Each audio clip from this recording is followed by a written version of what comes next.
Welcome back to the Bourbon and BS podcast, everyone. This is episode 274, and it is officially summer. Today is the day. Officially summer. Yeah, today's the longest day of sunlight in the year. It's like really happy, and then it's kind of like, and tomorrow's not, and we're back going the other way. Then we're going, yeah. Like a bad roller It's the official coaster. start of summer. That just means it's going to be getting cold again. That's right. Like, jeez. Such a bad. But we talk about that every time we do a season topic. Yeah, it's kind of the part two tonight. So, before we bring our guests on, which we're thrilled to have on, if you can see it on the screen, if you're watching live, and I'm going to share this as well here, but definitely share it for the live feed. But we've got, if you can read those bottles on the screen, might give a hint on what we're focusing on and who we have on. But I want to look at our sponsors here. First and foremost, I want to thank you guys who contribute every month at patreon.com/Bourbon and BS podcast, and also Venmo for one-time contributions. Or if you say, hey, I want you guys to go out and get that new bottle from a certain distillery and want to throw us a quick donation or contribution to help us out with that, we appreciate that. Venmo at Bourbon and BS. And also Tinderbox at Easton in Columbus, Ohio. Tonight we are featuring the Herrera Esteli by Drew Estate, and that is going to be available along with other Drew Estate products, a lot of the Herrera Esteli line in particular, at Tinderbox at Easton in Columbus, Ohio. The Habano tonight that we're doing, the Herrera Esteli Habano, will be 15% off between now and next podcast. So Stop in, or if you guys want us to mail those to you, we can do that as well. But they will take care of you.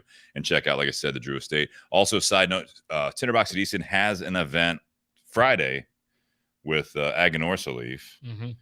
Kunal's going to be here from Aganorsa Leaf, as well as some Buffalo Trace products. The Fado at Easton barrel pick of Buffalo Trace will be featured there, and we're going to have live music from a previous guest, Angelo Snyder. So all that's happening Friday at Easton at Fado. Tickets are $35, still available. So guys, check that out.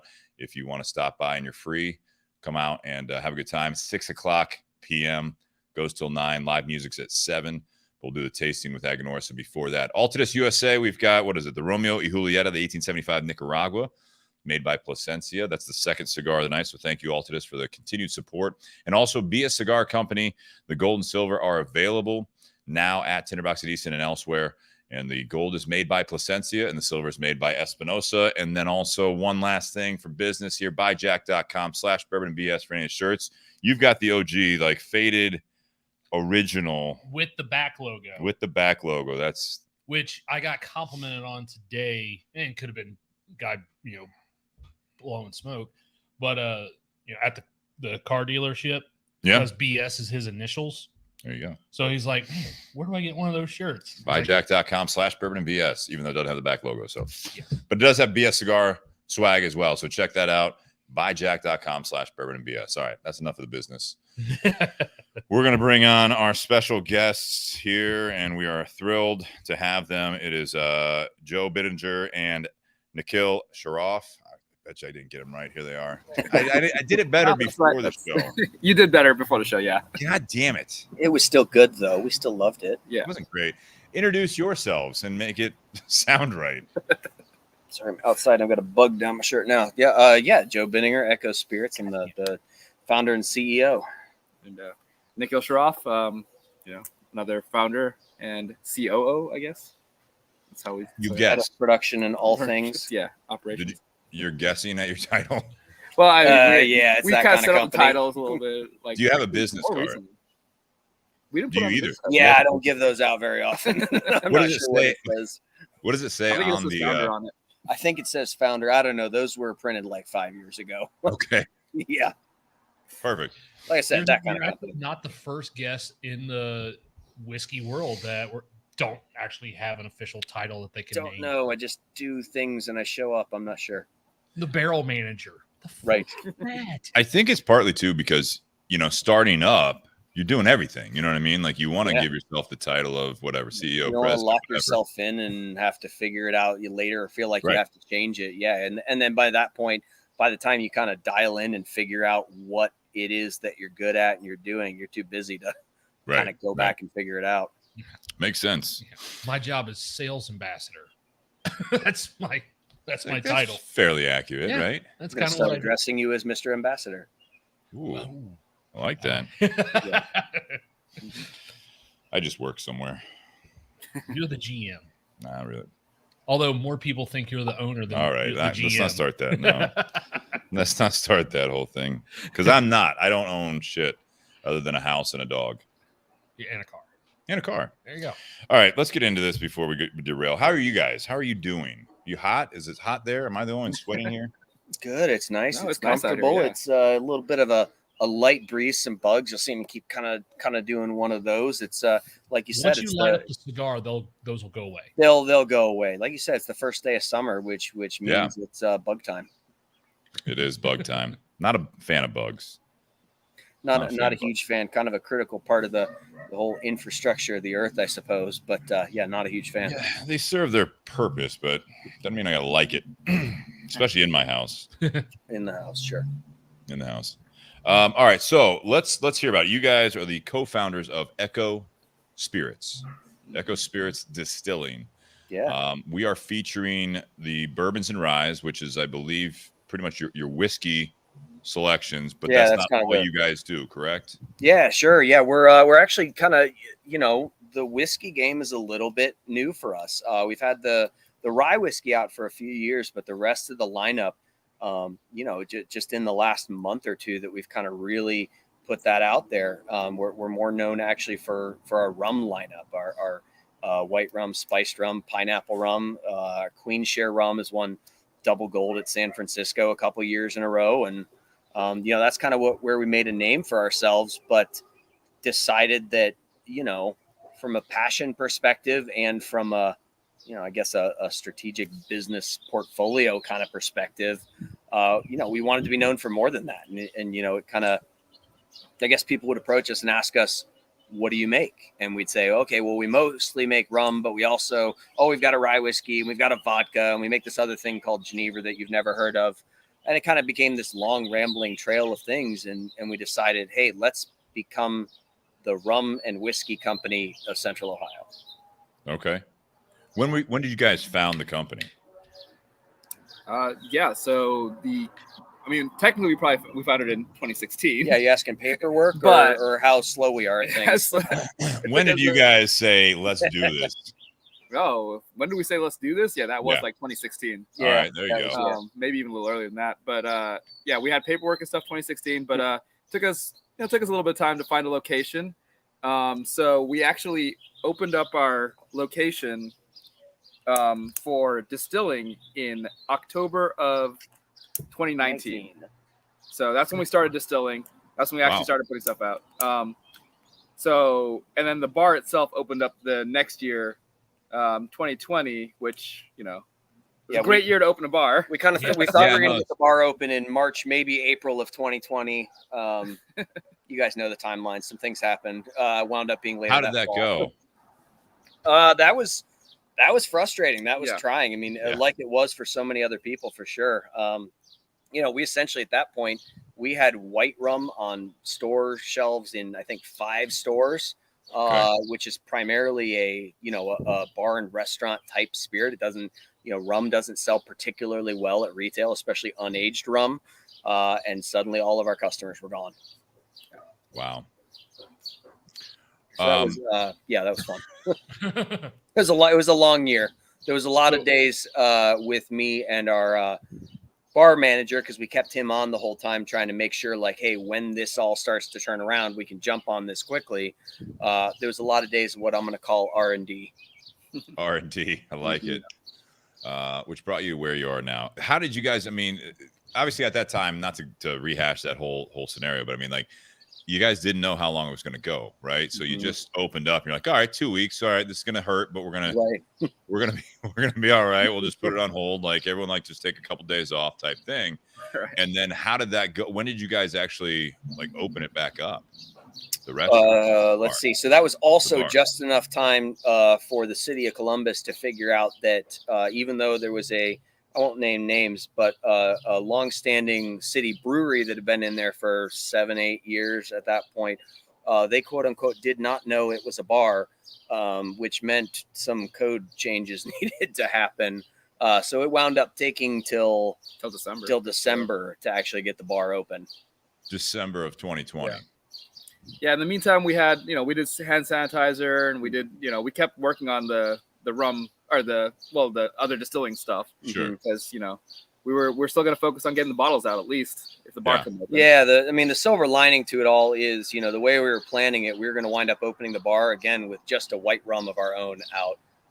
And then by the time we actually opened, because we had all that time to work on stuff and for some of our barrels to finish aging and that kind of thing, we released the rye whiskey that summer and then the Geneva that fall. So we wound up having kind of a much more well-rounded or a more respectable kind of spirits lineup when we opened, and we just kind of had to fill it in with a few, mostly local other distilleries to kind of make a well-rounded cocktail menu. Also kind of helps that during that time period, alcohol consumption was rather high across the country, especially. It definitely helped get us in front of some new faces for sure. Oh yeah. That helped people's motivations. That's for sure. Why did you guys get this thing started? I mean, what's the backstory here for everyone out there? I mean, Joe and I, 2016. I would say Joe and I met in high school. We've been friends ever since then. And I went to college down in Cincinnati. Joe was up here at OSU, and every weekend I come back, and throughout the years we started making beer at home.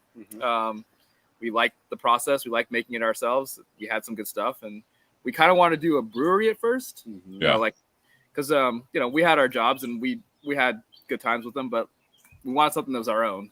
We kind of kept looking forward more and more to the weekend. We kind of found ourselves like, hey, every week it's like our time is suddenly consumed with what are we going to make this weekend, and we're getting less and less interested in our jobs and more in that kind of creative outlet that we get to look forward to. And then the so-called like Sunday scaries kind of became a very real thing. Like, oh my God, I have to go to work for 5 more days. This stinks, Yeah. So why didn't you do the brewery? Right. Well, so when we started doing stuff, we basically were looking at it. We're like, hey, there's like 5-6 breweries in Columbus. It's getting oversaturated. By the time we started, there's no way we could have more than 5 breweries in Columbus, Ohio. Turns out we're very wrong about that. But in that process, we're like, hey, what's the next big thing? We'd also tried a little bit of, maybe at home stuff. But then we decided that's the next big wave. Like, we looked around the country. Other places had like this beer wave. And then after that came like a distilling and liquor wave. There's like a very common trend. You see like the foodie movement followed by wine, followed by beer. And in all of those cities where that pattern held true, and that's what we were seeing in Columbus, the next thing to kind of surge through that area was distilling. Okay. Craft distilling. So we kind of said, were you guys big like into the spirits? You were obviously into the beers at that point, craft beers. But I mean, were you guys big whiskey drinkers? Are you guys interested in that? Or was it purely at first like a business decision? Like, we can't do a brewery. There's too many of them. No, we were definitely interested in it. Yeah. I mean, like I said, we also might have tried some stuff at home. I'm not going to. I think the statute of limitations might be. I think it's tax evasion. It's kind of long. I don't know. That's fair. You're allowed to make it and consume it for yourself. Yeah. That is. But I think we. I was going to say we were mostly beer guys, I would say, but we kind of started getting into it through the process of sort of figuring out how to run the business. And honestly, I mean, we'll be the first to tell you, if we hadn't gone on tours of Watershed and Middle West here in town, that was the motivation. We went on those tours and said, this is the coolest thing in the world. Let's go do that. I'd never been in a distillery before I hopped on Groupon or whatever it was and found a tour for Watershed and went. And I think it was our buddy Steve that I went with. And I immediately went and like bought more tickets. I'm like, guys, you got to come see this. Come take a look. This is so fun. Just different, something that I never thought could exist in Columbus, Ohio. Well, and Steve, when you guys had mentioned like you were going to do a brewery, then you found out how many breweries there were, and then you decided to get into this. It's Steve and I both looked at each other like, wait a minute, like how many distilleries are within a mile of you? We've got within a mile of us right now. We've got Watershed, High Bank, and Endeavor, and then obviously maybe a mile and a half to the Middle West facility. Right. And just even in Central Ohio now, you got M&O, you got Noble Cut, you got 451, you got Leather and Oak. Just opened up. I mean, there's tons of stuff. There's a few more that are in progress that we know just through kind of work through the Ohio Distillers Guild. That there's 2 or 3 more in the process. But see, when we made that decision, though, there was only 2. Yeah, there was only 2. And then as you see news, as we're slow about it, and you start to see news, oh, hey, 451's opening. Oh, hey, High Bank's opening. We're like, slow down. Hold on. Yeah. We're slow on this. Yeah. Well, it is definitely the craze. I mean, it's unreal. Like anywhere you go, any decent, even like it doesn't even have to be a big city. I mean, there's distilleries popping up everywhere. That's why I'm actually just curious, because I don't know the story of you guys. Don't know you guys at all, really. And it's always fascinating to me, because that's always the question. I got usually two questions. Like, okay, why did you guys do this? And then it's always fascinating to me, because this business is like many others. I'm always fascinated how a distillery of a couple of buddies, either you did really well in your previous careers, or you did a good job, kind of creating a group of investors. And I think it's phenomenal that there's so much interest, not only from people like yourself, but people that back good people like you that they trust and do this, because it's not inexpensive to do, especially when you're doing the distilling yourself. The old model, I feel like, even like, and I say old, like maybe 5 or 10 years ago, it was, we're going to source stuff, we're going to put our labels on something, we're going to do it out of our garage, basically, and then eventually we'll, or we're going to do like the clearer spirits first, vodka and gin. Yeah, and then we'll do that. I mean, some of these places now, like you walk in it and they're like, oh, we have 3 locations, and they're like full restaurants, and like, we do the distilling and all this stuff. I'm like, how do you have this much money? Like, this is ridiculous. Right. It's how did you do this? Because Ohio is the 4th largest bourbon market in the entire country. I get it. It just blows my mind. So it's very impressive. And that's why I'm always interested to talk to people, especially at this day and age, because to your point, it's like the breweries were like going crazy, and now they've gone crazier. And now like the world that you guys are in, you were kind of early, at least in our market here. And how do you guys deal with that competition popping up left and right, it seems? Yeah, it's definitely, I mean, yeah. So your first point, it is crazy cash intensive, in addition to like equipment, you got to think about things like, renovating the building. It's much more expensive to create a distillery from that perspective than a brewery. You might be dealing with some plumbing and that kind of stuff. Distillery, you're dealing with all of that same stuff, but there's also fire codes and things like that you have to be very cautious of. And then, anytime you're talking about barrel spirits, I mean, everybody comes out like us with something clear first. We always kind of tell people, think about it, that every barrel you see sitting in a rack somewhere, that represented plus or minus, $1,000 to that distillery to sit there for years. And you're going to get like 250 bottles out of it. And then think how many of those you have to sell in order to turn all of the rest of the numbers going in your direction. Right. So each one of those barrels is just an enormous additional expense to make the rest of it work. Yeah. Yeah. I mean, just the sheer, the volume of stuff just sitting there. I mean, when people see the age statement of even just, 2 years, it's one of those things, like, think about that. If someone's to put out a product, like whatever it might be, and you make it, you manufacture something, you're like, oh no, it's got to sit there for 2 years at least. Like most businesses would be like, that's unheard of. That's like, crazy. That's unheard of. And that's, that's something that that's, probably the biggest hurdle to getting investors and that kind of thing. That's they think, oh, this is a cool, fun new industry. And then when you actually present the numbers behind the scenes to them for them to understand it, the number of people that back away because that's insane in any other industry. You're absolutely right. It's nuts. Yeah, it is. All right, let's dive in with the first bottle, because you did pour that pretty damn big. Yeah, I forgot we were doing 4 bottles. They're like in front of you though, and you went and picked them up today. I know. Okay. It just force a habit. First pour. I mean, these things happen. And I don't know. I mean, this is unheard of. I don't even see Nate's comment on there. So I'm not seeing any comments. So if anyone's listening live, hopefully we can see something from you guys. If you guys have any comments, make sure you can hear us. We see that people are watching, which we appreciate. Just don't do it. Yeah. Well, at least it's up there. It is. Yeah, you popped up there. The first one we have here, this is Echo Blended Bourbon Whiskey. It says a blend of premium quality bourbon whiskeys. no less than 2 years aged in new oak barrels. We got 95 proof. That's 47.5%. And this is a fifth. It's 750 mil. And this is batch number 001. I hope I get to the point where we have to roll that around to having 4 digits on the batch number. That'd be great. Right. You can just scoot it out, like the number over Just a little shift bit. it over a little bit. You got a little room. Right smaller. I like the branding behind this. This is really a classy looking bottle. Yeah, thank you. That was definitely kind of our revamp. If you're looking at like the regular rye whiskey bottle there, that's kind of our more classic branding. And we'll be the first to admit we're kind of figuring out this business as we go. We don't have a background in this. This is 2 guys who got sick of their day jobs and decided to do something else. So when we first kind of created our original set of labels, there's a lot of stuff that we kind of didn't take into account. And when we decided, hey, we need to jump deeper into whiskey and kind of lean into some of this stuff a little more, we said we need to redesign, reapproach our labels to get all the information on there. It didn't make sense to just take the existing label and start slapping additional content in other places. We needed to be able to put an age statement on there and tell where it's distilled and talk about it in kind of a more meaningful way that whiskey connoisseurs like ourselves like to see.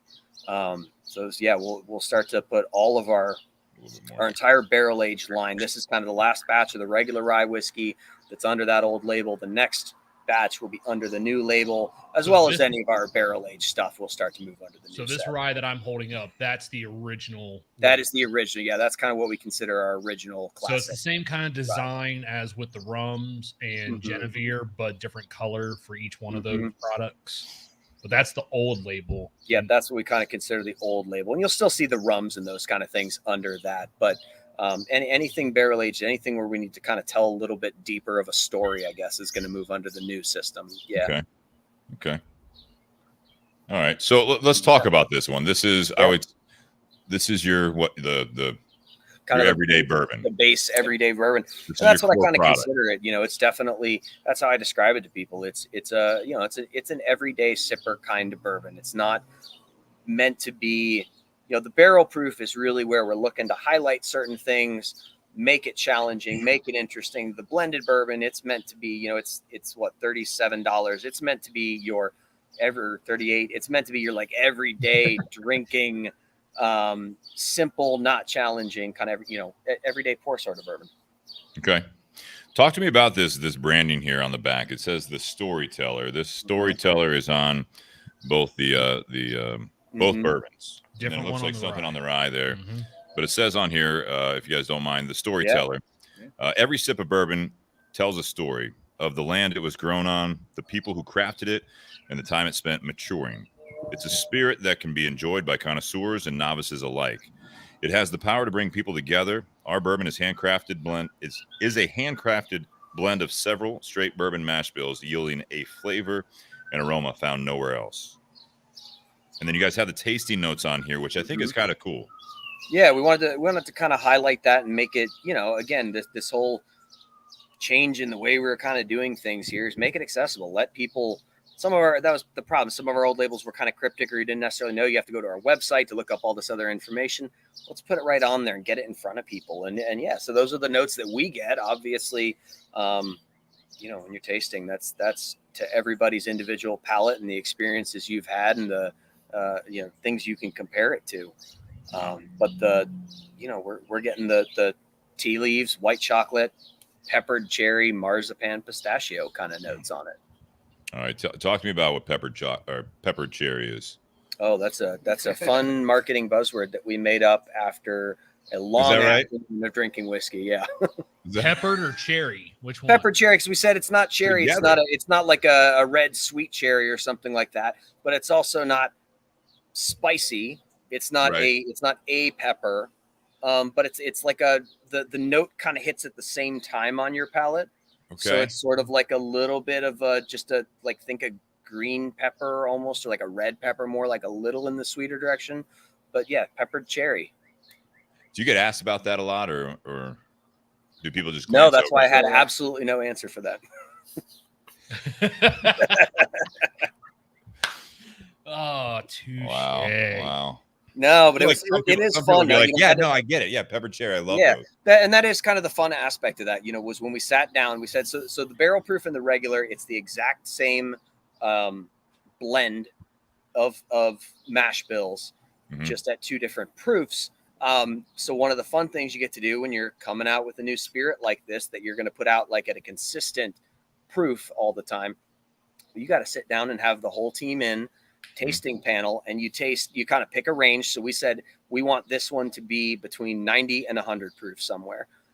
Sit down, taste every single, we made 10 different or 11, if I do the math right, 11 different bottles, proofed at each individual proof there. Guys, pass them around, start writing down your notes, start talking about it. Really? So it's definitely, we had, what did we have? Like 8 people there from the team. We're a small team. Yeah. We only have 10 employees, including us. And I think we had like 8 people sitting there, very collaborative effort to pick that final. Here's where we like it best. What do you think of this? So when these first hit the shelves at Carfagna's, because I love ryes, the rye was the first one I bought, the Barrel Proof Rye. That was the one I bought, opened it up that Friday night. Monday, I was in the store, bought the Barrel Proof Bourbon. Those are the 2 that I have at home. I do not have, and had not had until right before we went live, had not had the Blended Bourbon. Okay. But the one thing I had said to Joe when he and I were talking weeks ago, trying to set this up, from the Barrel Proof Bourbon, does not drink like 2 year. And we talked about that. Like, people are going to see that 2 year at the bottom of that label, and I think it's going to scare people off. It does not drink like a 2 year. It has some depth and some characteristics to it. And I even made sure to talk about that when I shot that little promo video with Glass Pour. Like, don't shy away from this because it says aged at least 2 years. Like, there's a lot going on with this. Are we going to get those on Carfagna's page? If I had access to Carfagna's Instagram page, I'm just saying. It would all be Bourbon MDS. Great video. I'm still a little new there. All right. I like it. This is good. Good every day, right? This is something you can sip neat, I think, very easily. At least 2 years. I mean, is this an evolving thing, or is this a steady, like, you guys, like, this is our product and we're going to try to kind of match this going forward? Is this something you guys will manipulate a little bit to a point that you think you're going to push that beyond that? I mean, I know, again, this is a newer, you can't come out unless you're sourcing everything with like, oh yeah, we've been open for 2 years and everything's at least 4 years old. You're like, wait a second, that math doesn't really work. Right, sure. Well, we are transparent about that. The long term. I mean, like we kind of said earlier, the long term plan is to move all of this in house. Right now, we are sourcing it. From a variety of different sources and kind of pulling a couple different mash bills together, and blending them uniquely. Some, I mean, I'll be the first to tell you, some of it's MGP. There are 2 common MGP mash bills. This batch, for example, was a combo of MGP and Kentucky Artisan Distillers. Okay. It's a blend of, I think, 2.5 year and 3.5 year bourbon, but you got to put the lowest number on there. Sure. Hence it's a 2 year. But a lot of that, even if we're getting 2 year, and you're right, the goal is always keep going up. Let's get that average age up, right? Is always to be picking the best stuff, even for small guys like ourselves who, we don't have millions of dollars sitting around to go buy barrels and always be getting exactly what we want or anything like that. Barrel selection is kind of key. You get what you can get, and then we've turned, I mean, not turned away. They're ours. It's our problem now, but there are barrels that did not go into this batch, that we said that we purchased, and we said, these are not ready. Set it aside. I'm not putting my name on something that tastes like that. It's not ready. Yeah. So it's really about that blending and that process of kind of creating something out of, essentially the ingredients that you've got to work with, coming out with the best thing you can. So yeah, it'll become I think by the time even we get to the next batch, I think we're looking at, hey, this has got to be at least a 3, and hopefully, pretty soon thereafter, at least a 4. We're working on opening a second warehouse for ourselves. If we've been in our space, it's tiny. We've got I think it's a 2,500 square foot space, and only about 800 of it is dedicated to the distillery. Most of it's dedicated to the bar. So, there's some real issues with kind of, I'd love to be, even if we're not making our own stuff yet, at least buying the youngest stuff we can and letting it age up. And we just kind of have to work to get there. And that second warehouse, hopefully early next year, will kind of be critical to making that happen. Well, I always think that, there are a lot of people that they see 2 years, like you were saying, you're like, that's not really aged well enough for me, or whatever you want to say. You got to try it first. And I think sometimes some smaller, earlier, on distilleries, they shoot for this certain thing for the marketing. And I understand it from the business side of it. But if you can have a solid product and keep pumping this out while working on the background stuff, and you can create more products, I mean, there's nothing absolutely wrong with that. And I feel like people sometimes get so caught up in the fact that it's like, well, our entry level bourbon is, $60 or $70, MSRP. Right. And you're like, that's not for and that was the goal here. In addition to kind of keeping it low and accessible, also, honestly, competing with the local guys, the High Bank and Watershed and Middle West, entry level kind of offerings there are in that $35 to $40 price range. We said, if we're here in Columbus and trying to get, a lot of our businesses, bars and restaurants, if we're trying to get menu slots for cocktails and things, we have to put it in a similar range. That's the thing we know right now. That's the thing we know how to do. We'll work on the rest of it as we grow. You mentioned cocktails. I mean, what is the go-to cocktail with this blended bourbon for you guys? Because, I mean, this definitely, I'm looking at your tasting notes here. I get a little bit of, there is a little bit of a spice there. I don't know if that's the pepper cherry or whatever it is, but I mean, it's definitely going to have a little spice, but it's not like necessarily like black pepper. But I mean, it is like there's it's got rye content in it, which is where a lot of that's coming from, but not a ton. It's fun because this is one of our new new spirits, and working with it cocktail wise has been kind of interesting for us. We've long been preachers that a lot of cocktails that are made with bourbon now, at least in current American lexicon, really should be made with rye whiskey, at least historically, right? So we've always been pushers of that. So now it's kind of fun to be like, okay, now we got a bourbon. If we're standing by that story, we got to figure out some things to do with it. And we've started to come up with some things on our on our current cocktail menu. We've got one on there called Into the Wild, which is absolutely fantastic. Lots of some Amaro notes in it, some locally foraged bayberries, I think. Yeah, that Derek has a tree near his house that he gets them from. It's a lot of fun. See, I was thinking more basic. I mean, I know. I go. We go crazy. An old fashioned. There you go, old fashioned. I thought this would be like a nice old fashioned because it's got a little cherry. And that is one thing I am remiss that I have not done yet is done an old fashioned with the bourbon side by side with the rye to compare the two. Still see if I still feel that strongly about it. No, I think it is pushing that with. I mean, there is that little bit of that cherry undertones, and you got a little bit of the spice and everything like that. So if you add a little bit of the other ingredients there and make it a little sweeter, I think it would be a really good old fashioned. But that, I go into I consider myself a little bit with I'm sorry, it sounds so bad, old fashioned with this. I come into some of these, these craft bourbon bars, or like, when we were in Chicago the last time with Kristen, and we went into like this little speakeasy within a restaurant, which, is kind of a newer thing again. And you look at the menu and you're like, I don't know what I want to order because I don't really understand what any of these are going to taste like, because they were so like creative, and I can appreciate that. But sometimes I just want to go with one of the classics. And I think this would be a great, again, everyday drinker, but I think it would be good in a lot of cocktails because there is a little more depth than some, I think, at this price point. Yeah. Yeah. Yeah. $38.99.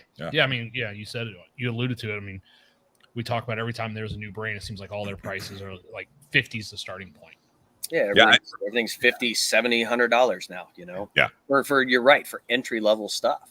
Well, I mean, we recently had one on here where all their bottles are 70 starting. Yeah. So it's like that's a hard sell. But I think some of the entry level ones, and we can move on to the next one. But I think that, you mentioned before the show, like Old Forester 100, you know what I mean? That's one of those that, comes in the low 20s, low to mid 20s. And that's something that I can, when I'm not, because I'm not the collector that has, hundreds of bottles or whatever. It's like I have, what now, like maybe a couple dozen at my house typically, but nothing crazy. But I always want to have like an everyday drinker, because I don't want to necessarily kill the bottles that restock in a bar. If you drink like the expensive stuff, it's like worse than having it sit there and you spent the money on it and it's just sitting there and no one's enjoying it. But then it's like, if you start enjoying it, then you have to spend more money to replace those bottles. And it's sometimes you just don't want to know that you like that $100 bottle. Exactly. I'd rather know that the Old Forester 100 is sitting there for me. Yeah, it's your go-to, one of those go-tos, you know what I mean, where I can go in there and I don't feel bad maybe until the next morning, but I don't feel bad killing a good chunk of it, because I know that I can go down to the store, I can buy another one, it's only 20 some bucks. And I think this is like where coming at 95 proof too, you think about that for a sub $40 bottle, I think that gets overlooked a lot. That 95 that 95 proof, it's one of those spots where I think that you either have like 80 proof bottles or you have the cast strength, or you have the bottled and bond. And then like around that, it's kind of, I think, a neglected area as far as proof, where people don't really think about it. You know what I mean? Like, so 95 coming in at that price point, you're getting a little bit more strength to it. Right. You're getting your, and that's what we wanted to make, it's wanted to make sure people are getting their money's worth, I guess, and it's, I mean, the easy thing to do would be to take that down to 80 proof, and how many more bottles per barrel do we get from that? But again, if I'm putting my name on it, I want to be really, really proud of what it is. Absolutely. And I will say, which one are we going on to next? Which would you recommend? Let's do the barrel proof version of that, because I think this one's that's kind of a fun story, because so rarely does this happen just in your normal production processes at a distillery.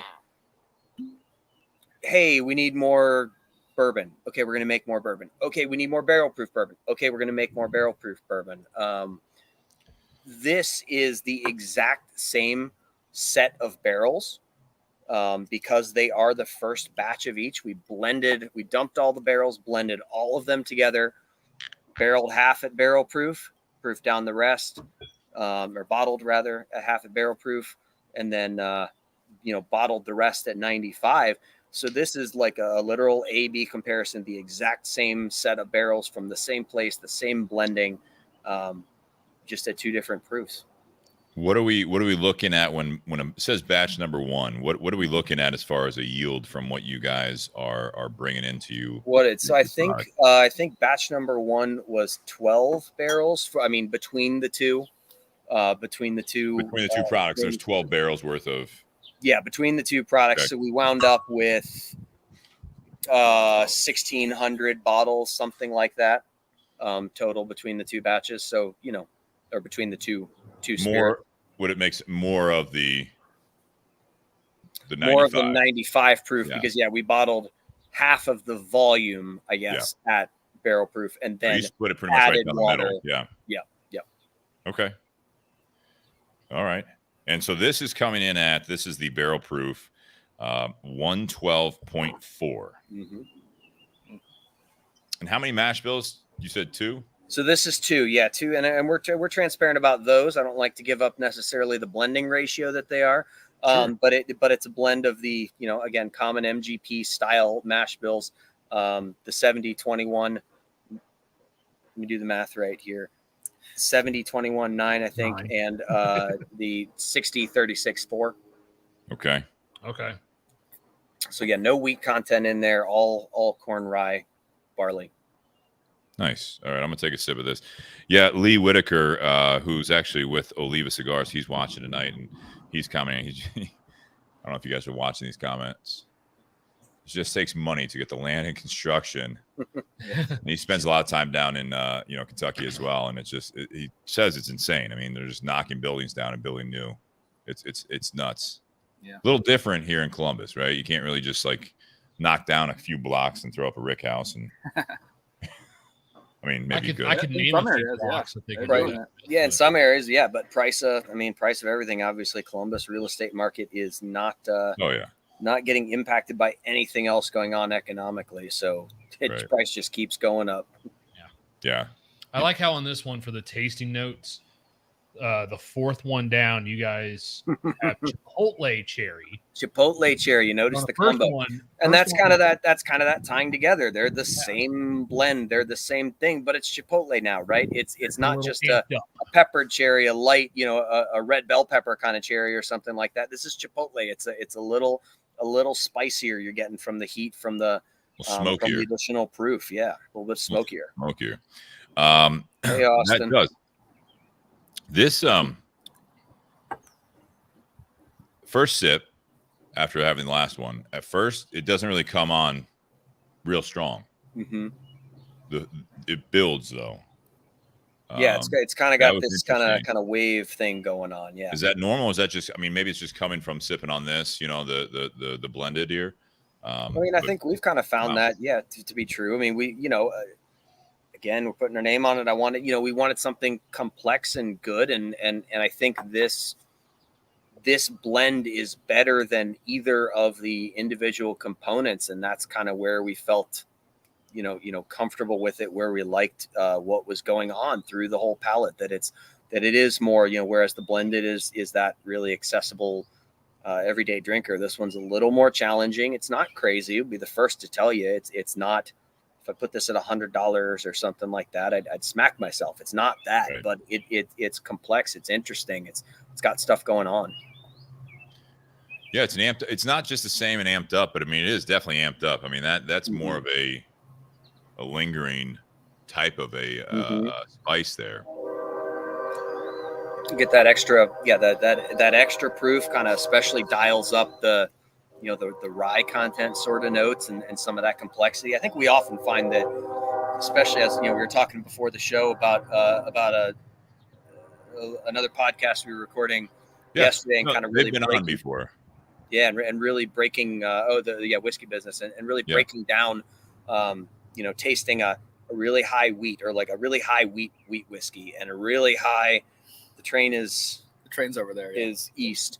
Over here, and a really high, we used our rye, really high rye mash bill, and we're pulling out some, scotches and Irish whiskeys to get the barley content, picking some bourbons that were really high corn, and hitting all those different notes. And to me, the thing that I kind of noticed there in particular is really that rye content.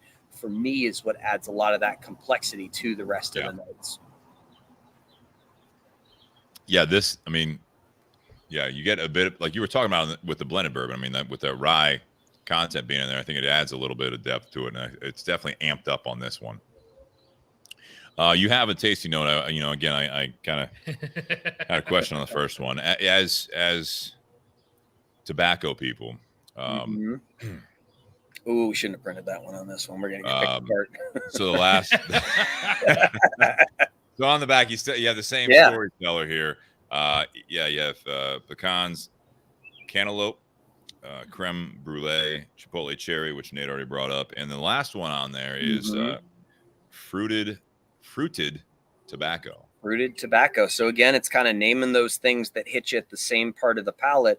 And to us, it wasn't just tobacco. We had a single barrel rye that we put out a couple years ago. That was kind of like our regular rye, but really amped up in a lot of the tobacco notes. Is kind of the stuff we picked up the most. But this isn't quite the same. It's not just tobacco. It's not, it's not just a cigar. There's this kind of sweetness to it. Sort of again that's we fruited. It's not quite the cantaloupe. It's not a cherry. It's something. Okay. All right. Appreciate that. Sweeted. Yeah. Sweet tobacco. Yeah. Fruited tobacco was almost a new like one. A flavored kind of something. Sure. Tobacco. Yeah. Sure. Well, I have a habit. There's one major cigar publication that every week they do a cigar of the week and they give some brief information about it. And then they list like their tasting notes. Mm-hmm. And sometimes I just look at their tasting notes and I'm like, get the fuck out of here. Like the one of the more recent ones I wouldn't say that's this. No. I was gonna say, are you saying that? Like, where are we going with this? One of their more recent ones, they had 6 tasting notes. 2 of the tasting notes were very, very similar. Like if one of these bottles had pecan and marzipan on the same taste, it's like those are kind of the same thing a little bit. And then they had 2 other tasting notes that were also the same thing. Right. Like one was honeysuckle and the other was sauternes. It's like, well, those taste the same. Like that is like honeysuckle is a flavor note of sauternes. Like, and you're putting both of them as flavor descriptors. That's consistent. Right. Yeah. If you compare the back of these 2, you'll find a lot of the same notes, and it was coming up with different ways to describe similar things, but with the additional heat, with the additional proof, changes your perception of it a little bit. Well, and I think that works because you go from marzipan to pecan. That oil, you're amping up the proof, the flavor intensity. That makes sense. Going from pepper cherry to chipotle cherry, like that makes sense. Going from that transition, and I think if people understand what those flavor notes are, right? Yeah, it does help make sense as to where they're getting. The cantaloupe one is unique. That's the one. It's like, and that's the one that, that's the fun of kind of having that tasting panel and figuring these things out as a big team. Everybody's drawn from their own experience, and it's not necessarily the note that I would pick up or that I would name, but somebody describes it to you and you start hunting for it. Yeah, that happens, man. Finding it is half the fun. When I take a real thin sip and kind of quickly aerate it straight to the back, like I get where that's coming from. Nikhil, what do you think of the difference between these 2? I mean, are you more of a rye guy? Are you more bourbon, or where are you at here? Personally, I'm probably a little more rye. If you'd asked me a couple of years ago, I probably would have said a little more bourbon. But I think as we've put out the rye and had it more, I definitely skew more rye now. But yeah, between the blended and the barrel proof, it's kind of how you're doing with it. Like, if I want a cocktail, I'm gonna go with the blended one. Sure. If I want to just sit there and sip it, the barrel proof is the way to go. Sometimes it depends on how many you want to have that night. Also true. Also very true. Sure. The barrel proof, though, I mean, would make a killer cocktail as well, I think. Absolutely. They both definitely do work in that. Yeah. I think as you sip on the barrel proof, though, it's going like doing this like taste testing. We're not taking like little sip and then go to the next one. We're not doing a true taste test where we've done those before. But as I'm sipping on this, the balance of the barrel proof has really kind of come on. Have you had any of that? Yeah, that's what I. Oh, you just did that. Yeah. Plus, the half bottle I have at home. Sure. I don't know. He's drinking Woodford. I don't know what's up. Wow. No, I think it like the balance of that has come out a lot more now that like my palate has kind of transitioned from kind of acclimate to it. Yeah. Blended to this, my first sip, it was interesting because it was like real quiet at first. And then kind of like, and I think that was a little bit of the more, maybe sweeter on the blended that kind of was still like on my palate. And then now that I've had a few sips of this, now you're getting, I'm getting more of what I think it is on more of a fresh palate. It's balanced. That was something that I don't remember which one we were tasting, what we were doing, but my palate is kind of burnt from the fact that I'm always back there tasting stuff coming right off the still. So I'm sitting there tasting stuff coming off, at 160 proof. Everything tastes like water after that. Yeah. And then I think one of the one-offs that we were making, we were sitting there trying to figure out what proof we wanted it at. And we're sitting there tasting it. I'm like, this tastes fine, and it's like 120 proof, and I'm like, oh, we don't need to do anything to this. It's just like, I think it might be because my palate was off at that point. Yeah, you're like, this is light. Yeah. We should really amp this up a little bit. right. How can we make it higher? But no, I mean, like, it definitely is something that when you've had that a little bit, it opens up and you can taste the barrel proof better after that. Not like my Shock Steve's palate one time and poured him a single barrel proof that was 142. It didn't drink like that though. We talked about that. I know it didn't drink it like that. Yep. It's funny. Sometimes that 120 range is like the hardest one. Once you start I've had a few that are 130 plus. They I wouldn't have told you that. You would not have guessed they were that strong, which is frightening. But 120 is good. Leave it. Yeah. Are you? I see you guys aren't smoking. I want to comment on that. No, Joe's got it. I was taking a little break. I've been. Oh, okay. I didn't know because I'm actually kind of going back and forth, trying to have a little bit of a clean palate for this. We'll talk about this towards the end. Normally, when we have the spirit guests on, we obviously go way more heavy on the talk of that as opposed to the cigar. But I don't know what you think, Nate, but we haven't done this Herrera Esteli before. And the Habano is typically not my favorite of their line, but I know that it is a medium-bodied cigar. Yep. It's got good flavor, but sometimes when I'm smoking it by itself, it's got a little bit of a sharp finish on my palate. This is a whiskey drinking cigar. Yes, it is. Would you agree? Yes. Because when I had it with the blended at first, I'm like, man, this goes pretty well with it. I'm interested to see how this goes through the lineup. I'm not sure about the ryes, but doing the barrel proof, it's still hanging on. Mm-hmm. The cigar's hanging on. It's pairing really well with both of these, I think. And I don't know, Joe, you're smoking. You muted him. I don't think I did. We got some background noise. I was just. That's all right. Invite him on. That's fine. We don't really have any rules on this. I mean, right? No, I'm still on the Drew estate. Yeah, that's what we're smoking. The Herrera Esteli Habano, and I think this is going pretty well with the two selections we've done so far. Mm-hmm. Yeah, because usually when I smoke something that is a Habano wrapper, I get typically a nutty type of flavor to that. Yeah. And so I think that's why this kind of goes well with both these products, because both of them have a nutty characteristic to them. Yeah. Plus some fruitiness as well that I think lends to this. Because some of their other stuff, like the Miami and the Brazil, those are a little bit fuller, have a little bit more spice to them. And I think, with the spice that we get from the two bourbons, that may have been a bit too much for the palate. Yeah. But I think the cigar, normally when I smoke it, it has a little bit of a blunt finish. It's kind of like, especially when I do a retrohale, it's pepper, but it's like black and white pepper real quick in your nose. And you're just like, it doesn't make me sneeze, but you're just like, ooh, that's a little bit abrasive. Mm. Where I think this goes really well with these bottles. I think especially, I think with kind of the sweetness that's on these two bourbons, it kind of coats your palate a little bit. So when you go to the cigar, like the smoke kind of just lingers on the palate a little bit and it stays a little bit longer. Going from the cigar to this, the barrel proof bourbon, it brings out a little bit more sweetness from it. Brings out from the bourbon?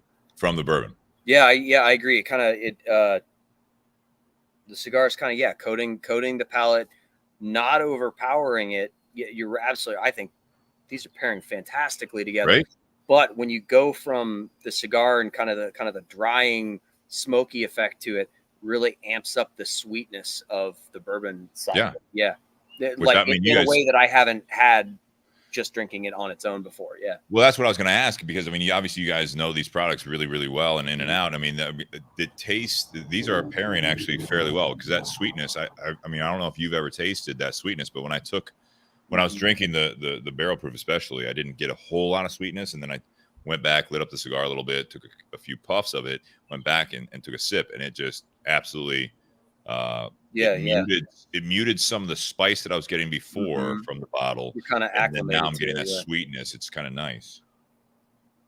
All right, let's move on to the next one here. Good pairing. That's it. So I see the rye whiskey, or are we going to go? The rye. Rye whiskey. So OG I dig up from my basement, we are drinking batch 1 of the rye. Wait, let's see that. With the label, what direction am I all the way down the the bottom down here, because our label machine sucks. So when I grab a bottle, it's the mistakes. Yeah, we keep the mistakes down here. I almost grabbed one that was sitting on my bar that, and I wouldn't have noticed till I got out here. I was doing some test infusions with cinnamon, and that would have been a surprise. Get yourself a rye Yeah. fireball. Yeah, accidentally made rye fireball there. All right. All right, so this is barrel-aged. this is the original, correct? Yep, this is the original. This was the second spirit we ever came out with. You know, we had the white rum, and then the rye whiskey. You know, at the very beginning, we definitely intentionally didn't want to become the rum company until we started winning awards, and then we're like, okay, let's run with this. So you know, we had the rum, the rye, and the Geneva kind of come out in that order, and then that's when we felt safe going back and like doing some more rums and things like that. So this one's got kind of a special place in our hearts. Yeah, we might not have even originally like thought about doing rye as a regular product. No, the rye. I'm glad we were wrong. We've been wrong plenty of times, right? As we've discovered in Never. As long as you're wrong about the right things. right. Ooh, I like that. We thought we were going to make one batch of rye. We thought we were going to make one batch of rye whiskey. It was going to be kind of a niche, fun product. Nobody's going to buy a ton of rye, so we're just going to make it one time. When it's gone, it's gone. And we come out with the rye, and people came out of the woodwork saying they've been looking for a good rye, for their shelf. That they didn't think people were putting enough of it out there. And we kind of started tapping into that rye whiskey crowd and kind of reevaluated our own stance on it, I guess. I mean, you know, we liked it. We wanted to put out there because it was different at the time, and totally fell in love with it. And we said, we're idiots. Keep doing this. Just keep putting this out as much as we can. Let's get more. Let's make more, you know? So talk to me about this. I mean, that my first sip, and again, going from the Steve looked at me. He's like, I don't know if you guys heard me. I said, "Have you had this before?" I had And not. he looked at, like I took a sip, and I had because I had us on the smaller window there just for on purpose, focus on you guys, and also let us have an honest first experience, at least private me. moment. And yeah, you know, it's nice. And I took a sip, and I was like, kind of like, okay. I looked over at Nate. He took a sip, and he looked over at me, and I was like, "Have you had this before?" He's like, "No." Yeah, my eyes got wide because right off the rip, and this one, unlike the other three bottles, this one there's no flavor notes on the label. Right. And this is the one we probably have the most fun flavor notes for in our brain, kind of in the repertoire. So for me, this is batch 10 on ours here. Yeah. Okay. Right. For me, batch 1 here. Right. So yeah, yours is about 3 years, 7 months. I think 3 years, 7 months was sort of the age of that one. This the one I'm drinking right now is 2 years to the day.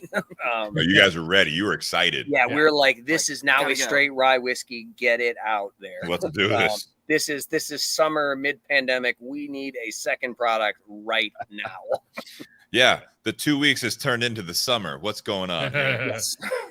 No, for me, as soon as this hit my palate, and again, first sip, I've not had this one before. So as we allude to, I've had both barrel proofs, Barrel Proof Bourbon, Barrel Proof Rye. I had not had the regular bourbon or the regular rye. The first thing that hits me like a freight train on this one is Granny Smith apple. Uh-huh. Yep. That's just a ton of Granny Smith apple, but without the tartness. Yeah. But that flavor note, and that's delicious. I got to ask you guys a question. I'm just looking. I'm like, this the notch on the label here. Yeah. The notch on the label on our on kind of the original. So why did we? Why?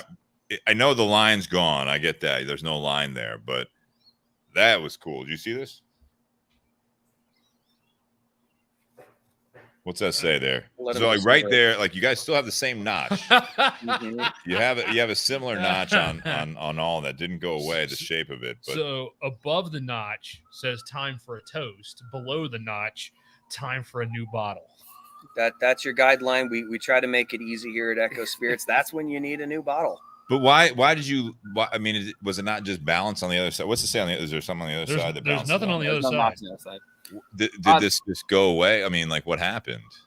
Well, I mean, so that. On this label, on the original label, it kind of fits a little better because our label is so much longer. Yeah. You don't have to have anything on the other side.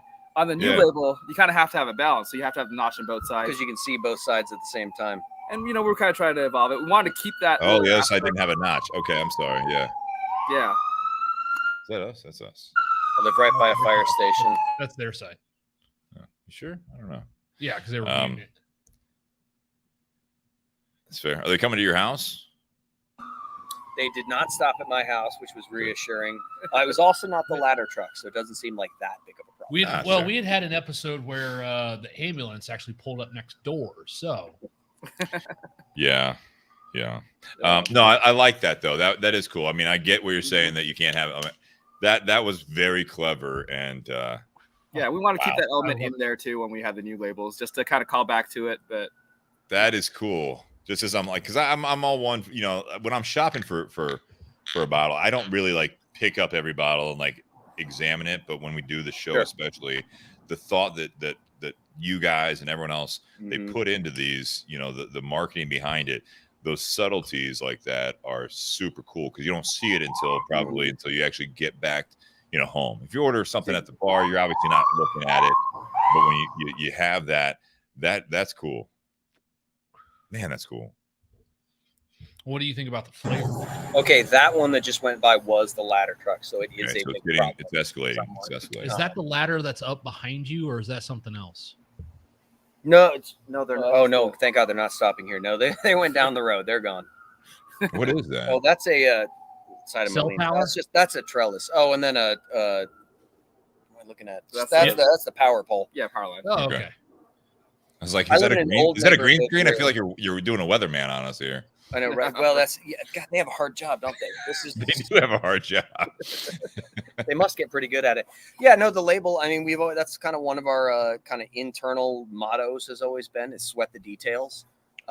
It's those little things like that when you get home and find the bottle, or and have time to really sit in front of it and look at it while you're drinking something, and you start to discover all these little details you didn't first notice on the label. Yeah. Those are the fun things that kind of keep people sort of engaged with it. Yeah. What does that say? What? Oh, gather around the still. Is that right? And know your distiller. Yeah, that's another shift we kind of made this year was our old sort of tagline was know your distiller. It was very, the whole purpose of the company was to kind of create this connection with people and get to know them and have people come in and, hey, we're the two guys making your stuff. Like we're it. And, we just kind of got to the point where as the company's growing, we started realizing, hey, there's like a 80-90% chance that the first interaction that you had with Echo Spirits is not one of us. It's one of our fantastic team members. So we kind of switched and we started using, which we'd kind of used before off and on, but our idea is gather around the still. So it's still about creating this connection with people. It's still about creating a community and a sense of community and connection between everyone in the Echo Spirits family. But it's not about us anymore. It never really was. We were just the only two. And we decided we kind of need to shift that perception. Now it's gather around the still. It's a gathering place, a community. I like it. Are you guys shifting this product, the rye that we're sipping on right now? Are you going to shift that to the new labeling? Yep. Next, this is the I think batch 10, or is that batch? We have 10. We have 10. That's going to be the last one in that label, and the next batch 11, I guess, will be in the new one. Those are on their way. Well, I know at Carfagna's we still have this label, the old label on ours, and that's that's kind of one of the nuances of the state system, especially the control state system, is that we're going to be out of our hands a little bit. I don't know how they restock their product down at OHLQ. If they're cycling things for a while, there might be, we might start pumping out the new label for a while, and 5 years from now, we're going to see some of the old label show up on a shelf somewhere because we had no idea that it was still sitting in the warehouse there. I mean, we made a change with the vodka, and that's still out there. Yeah, when we first put our vodka out, we misguidedly, again, decision, things you do that you decide you were wrong on. We put it out in a different. We had some free bottles, so we put it out in a different bottle. And you go to certain stores that don't move a ton of stuff, unlike the wonderful Carfagna's that moves a ton of stuff. that you still see some of those original bottles sitting out there, and I'm like, oh my god, get this off the shelf, please. 2 years. It's been 2 years. Can you please move this? I don't think we have the vodka. I know we've got you might know, we've got the 3 rums, the white, the spice, the pineapple, and we've got the Genevieve, and then we've got this whole lineup, because if I remember correctly, I think Carfagna's, we got these. You got the first, yeah. We were one of the few that actually got these the week before you guys actually had your launch at your distillery. Some of which, like the bourbon in particular, was kind of before we even announced the bourbon. Been in the works obviously for a long time, but we wanted to kind of give the rye its due. We were afraid that, hey, we put the rye out, people aren't going to show up for the bourbon launch. And then again, it's in a control state. It's kind of out of our hands. No matter what we tell them to do, they're gonna do what they want. It wound up on store shelves, and we said, okay, well, cat's out of the bag, I guess. Are you guys just in Ohio at this point, or are you guys elsewhere? No, so we're actually earlier this year we moved down into Kentucky as well. Okay, so nice. We got a distributor in Kentucky, and then earlier this month we started online sales through a company in Tennessee. So we're actually available in 48 states. There we go. Through online. Normally that question comes a little bit. I mean, we got like Sean Anderson. He's down in Tennessee. Tim Dodge is South Carolina, right? Yeah. He's down in South Carolina right now. I'm trying to see who else is watching here. Most of the other guys are in Ohio at the moment. But we do have some listeners, and that's usually a question we get is, is it available? So that's exciting. So do they go to your website and then that directs them? Yeah, if you go to our website and click on any of the individual spirit pages, there's a whole write-up on each spirits page, and from there to tell you either, click here if you're in Ohio, click here if you're anywhere else. Sure. And it'll take you to our kind of fulfillment partner down in Tennessee. They can go anywhere except for Utah, because and Tennessee, they're the special thing they have with their license is they're allowed to ship anywhere in the U.S. Except for their own state. But they're based out of Tennessee. Sorry, Sean Anderson. Drive to Kentucky, Sean. Drive to Alabama, whatever. Right. Georgia, wherever you're at in Tennessee. Just anywhere close. Yeah. No, this rye it's absolutely it's subtle. It doesn't have. Like usually when you think of a rye, and this one's coming in at 93 proof, a lot of times, and Nikhil, you had talked about it. Like I'm also kind of a rye guy. Usually when companies send us ryes and bourbons, Steve will lean towards the bourbon. I'll lean towards the rye. This one's at 93 proof, but there's not as much spice as I would expect coming from a rye. And it's a 95% rye too. It's a very high rye where you'd expect that crazy pepper, crazy grassy sort of note. I mean, it's there, but and again, that's subtle. Like we talked about that final. Everybody talks about how they select ingredients and how they mash and what yeast strain they pick and how they distill something and what barrels they do, and a lot of people neglect that final idea that if you're doing something where you're not putting it out at barrel proof, you've got an intentional decision to make about what that final proof is, something in a bottle. And like we talked about with the bourbon, where we tasted from the 90 to the 100, going from one proof to the next is drastically different. So 93 was very intentional. That's where we tasted all the way down, and we said, this is where we like it best because it's the most unique. And so when you change this batch number 10 versus you're on batch number 1, right? Again, it's always the question. Are you looking at, because we've had some other local and otherwise where the batch number, people look at these like, all right, so you have the Echo Spirits blended bourbon. There's a lot of consumers out there that I like this, I'm expecting it to taste like this every time, every single time. So I mean, batch number 1 to 10 here with the rye. I mean, are you seeking out a similar? Are you trying to perfect that product, or are you saying like batch number 10 to the next, like batch 11, it's going to be different? Like our consumers We want it to be, they want, like, seek out the batch, enjoy it. If you like batch number 10, grab it while it's out there. Batch number 11 will be in the ballpark, but it's going to be a little bit different. I mean, this is something that I know it's hard on your guys' end to be able to replicate this constantly. But I mean, what is the goal for you guys with these? I mean, this is a small distillery. Like, it's almost impossible because when we're putting barrels together, we blend it, but we're blending like 5 barrels, right? Like that's been around that. Like when you do that few barrels, it's always going to be a little different.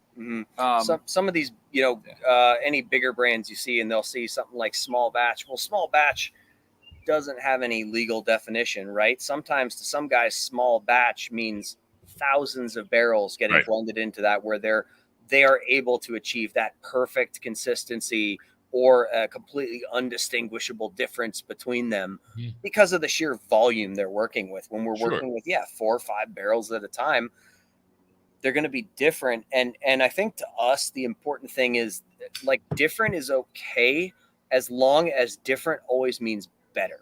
Yeah. As long as each batch is, at least in our opinion, improving, then I'm happy. So there will be differences a bit. Definitely. I mean, batch 1 is a 2-year. Batch 10 is like, just under 4-year. Actually, the next batch that's coming out, little shameless plug here, is going to be a 7-year. Actually, because that's batch sometimes kind of what you can get. I think it'll be batch 11. I think you got the most recent one, so I think batch 11 is going to be like a 7-year. It'll be the first one under the new label set, and that'll be the same price point. Same price point. I mean, I hope people are paying attention here. Yeah. Not that this is, I mean, I'm just saying that'll be very interesting because, again, going from just shy of 4 years, right, going to a 7-year, it's not going to taste the same. It's not going to taste the same as long as we're doing, again, as a small guy, kind of getting what we can get when we can get it, as long as we're always putting out the best thing we're able to do at that time. Yeah. That's all right.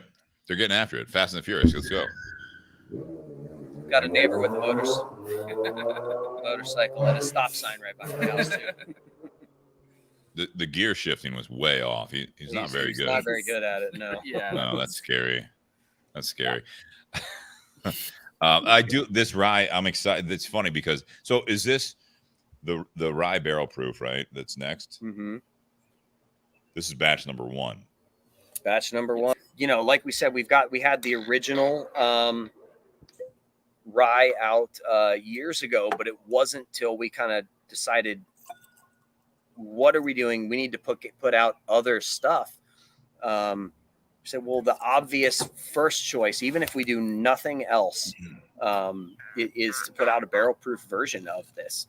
And I think we were originally, again, we're kind of learning as we go with this. We don't have a background in this. I worked in IT for 10, 11 years. Nikhil's an engineer. Like, we don't have a history in some of this stuff. Our first experiences with barrel proof rye were some of our own. And at 2 years, rye coming out of the barrel, it's a pepper bomb. There's not much else going on. And it's really once you start to age up and we started tasting other batches coming out of the barrel where we said, hey, this is really kind of interesting. This is obvious. We don't need to think about this as hard as we have been. Well, I want to say this about the original rye, because as you guys were all talking, I was sitting there, because we also had one of our listeners comment like, what would you compare it to? Mm-hmm. And I started immediately thinking back to, like, what are some of my favorite ryes and some of the flavor notes that I get with those. Well, first off, like, I can't remember any 95.5 rye that I have had where, like, caramel Granny Smith apple was the dominant flavor note that I've got.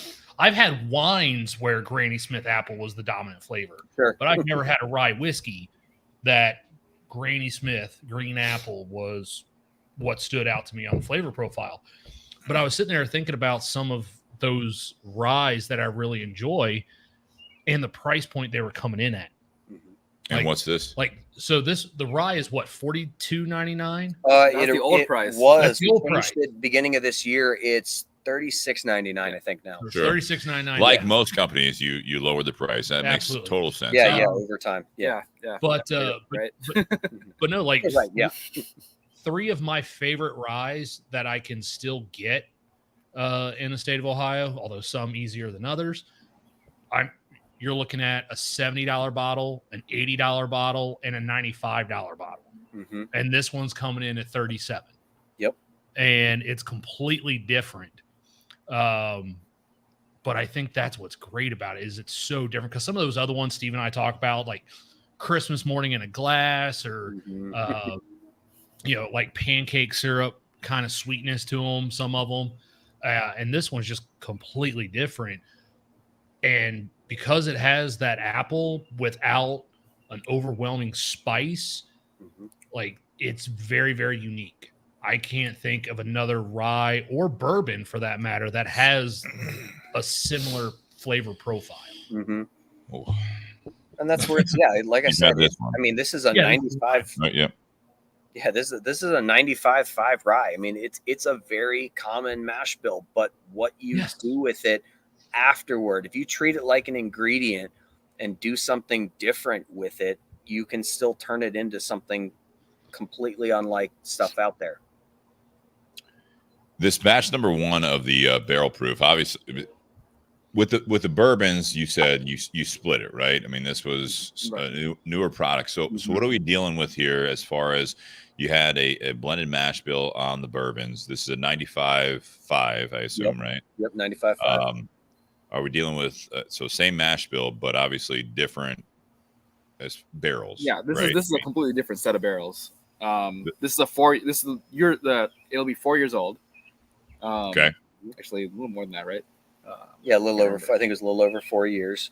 And again, it comes down to we're transparent about this. We're buying stuff that's out there that any other distillery can get, but the way you pick your barrels and decide these ones work and this one's not ready and this one doesn't make the batch better, rather than just blindly blending everything together, that's where you're trying to take the care to create something unique and fun, that's not just the same as everything else out there, and then you're just a marketing company putting vodka in a crystal skull or something. I get it, right? With this one, I mean, is this a small batch of different barrels that you guys blended together? The barrel proof, yeah. I think this was 4 or 5 barrels. I think was this batch. We try to do everything kind of small and be really selective about what's ready and what's not, and turn the rest away and wait for another day. Do you guys do that in house, or how does that work? Yeah, everything that comes in the door usually goes through my palate first. Often I kind of make it a point of pride as we're taking on some of this, to every single barrel coming in, pull me samples, and I sit down and have an afternoon and just kind of work through everything and figure out, okay, this and this taste the same or pretty close. This one tastes different. It's got a note of this, or hey, this one. This is single barrel. Set this aside. It goes both ways. It can be, hey, something's not ready yet. Yeah. Or it can be something, this is really special on its own. Got to keep it. Right, which we found one in this latest batch we did. We've got a single barrel that we'll be coming out with in September. That we're just like, this one's unique. This one's special. Don't put it with anything else. Don't blend this with anything. This needs to be on its own. Yeah, it's cool on its own. And honestly, if it goes into a blend, it might make it worse. You want this on its own. You want this over here, So like I'm familiar with some of this, but I mean with like that, do they your sources, do they send you like samples of like, hey, what do you want? Do you travel there? Like, how does that work? I assume they're sending you more because of how busy you guys are with your operation. Like, you can't take time out and go to the distilleries that are you guys. Right, sure. So normally, I mean, they'll give you samples when you're kind of picking out like what mash bills you might want to be working with. But when it comes to the specific barrels, you're buying it blind and really hoping for the best. At least at our scale. And that's why tasting through every single thing coming in the door and deciding is this ready? Is it not? Does it improve what we're doing? Does it not? And then especially, a small guy like us, we're spending $2,000, $3,000, $4,000 on a barrel. It's really, really hard to say this one does not help us. Don't use it, especially after you just spent that money. And now you got to figure out something to do with it, or let it sit there longer, or let it sit. Do you blend it with something? You mess around with it a little bit, right? Yeah. Right. Do you do something else? We're working on a few different like ready to drink cocktails where maybe those kind of things get useful. That makes sense. To like, hey, okay, this isn't really great on its own, but you're going to put it in this and it's not going to matter. Right. There's ways to creatively use it for sure. But I mean, that's the hardest part is when you get 5 barrels in and you say 2 of these, not good. Don't. Now our cost per bottle is double what it was, Have you had buyer's remorse?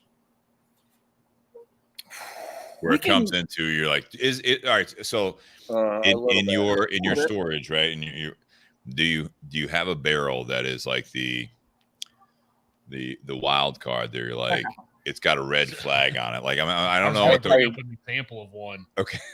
Yeah, you know what I mean? Like, is there one you're like, you just put an X on it and you're like, you gotta do something? There were I mentioned a couple bourbon barrels that we set aside when we were doing the blended bourbon and the Barrel Proof Bourbon.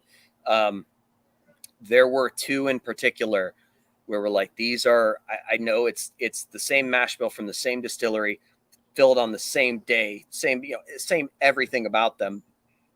These 2 are not good.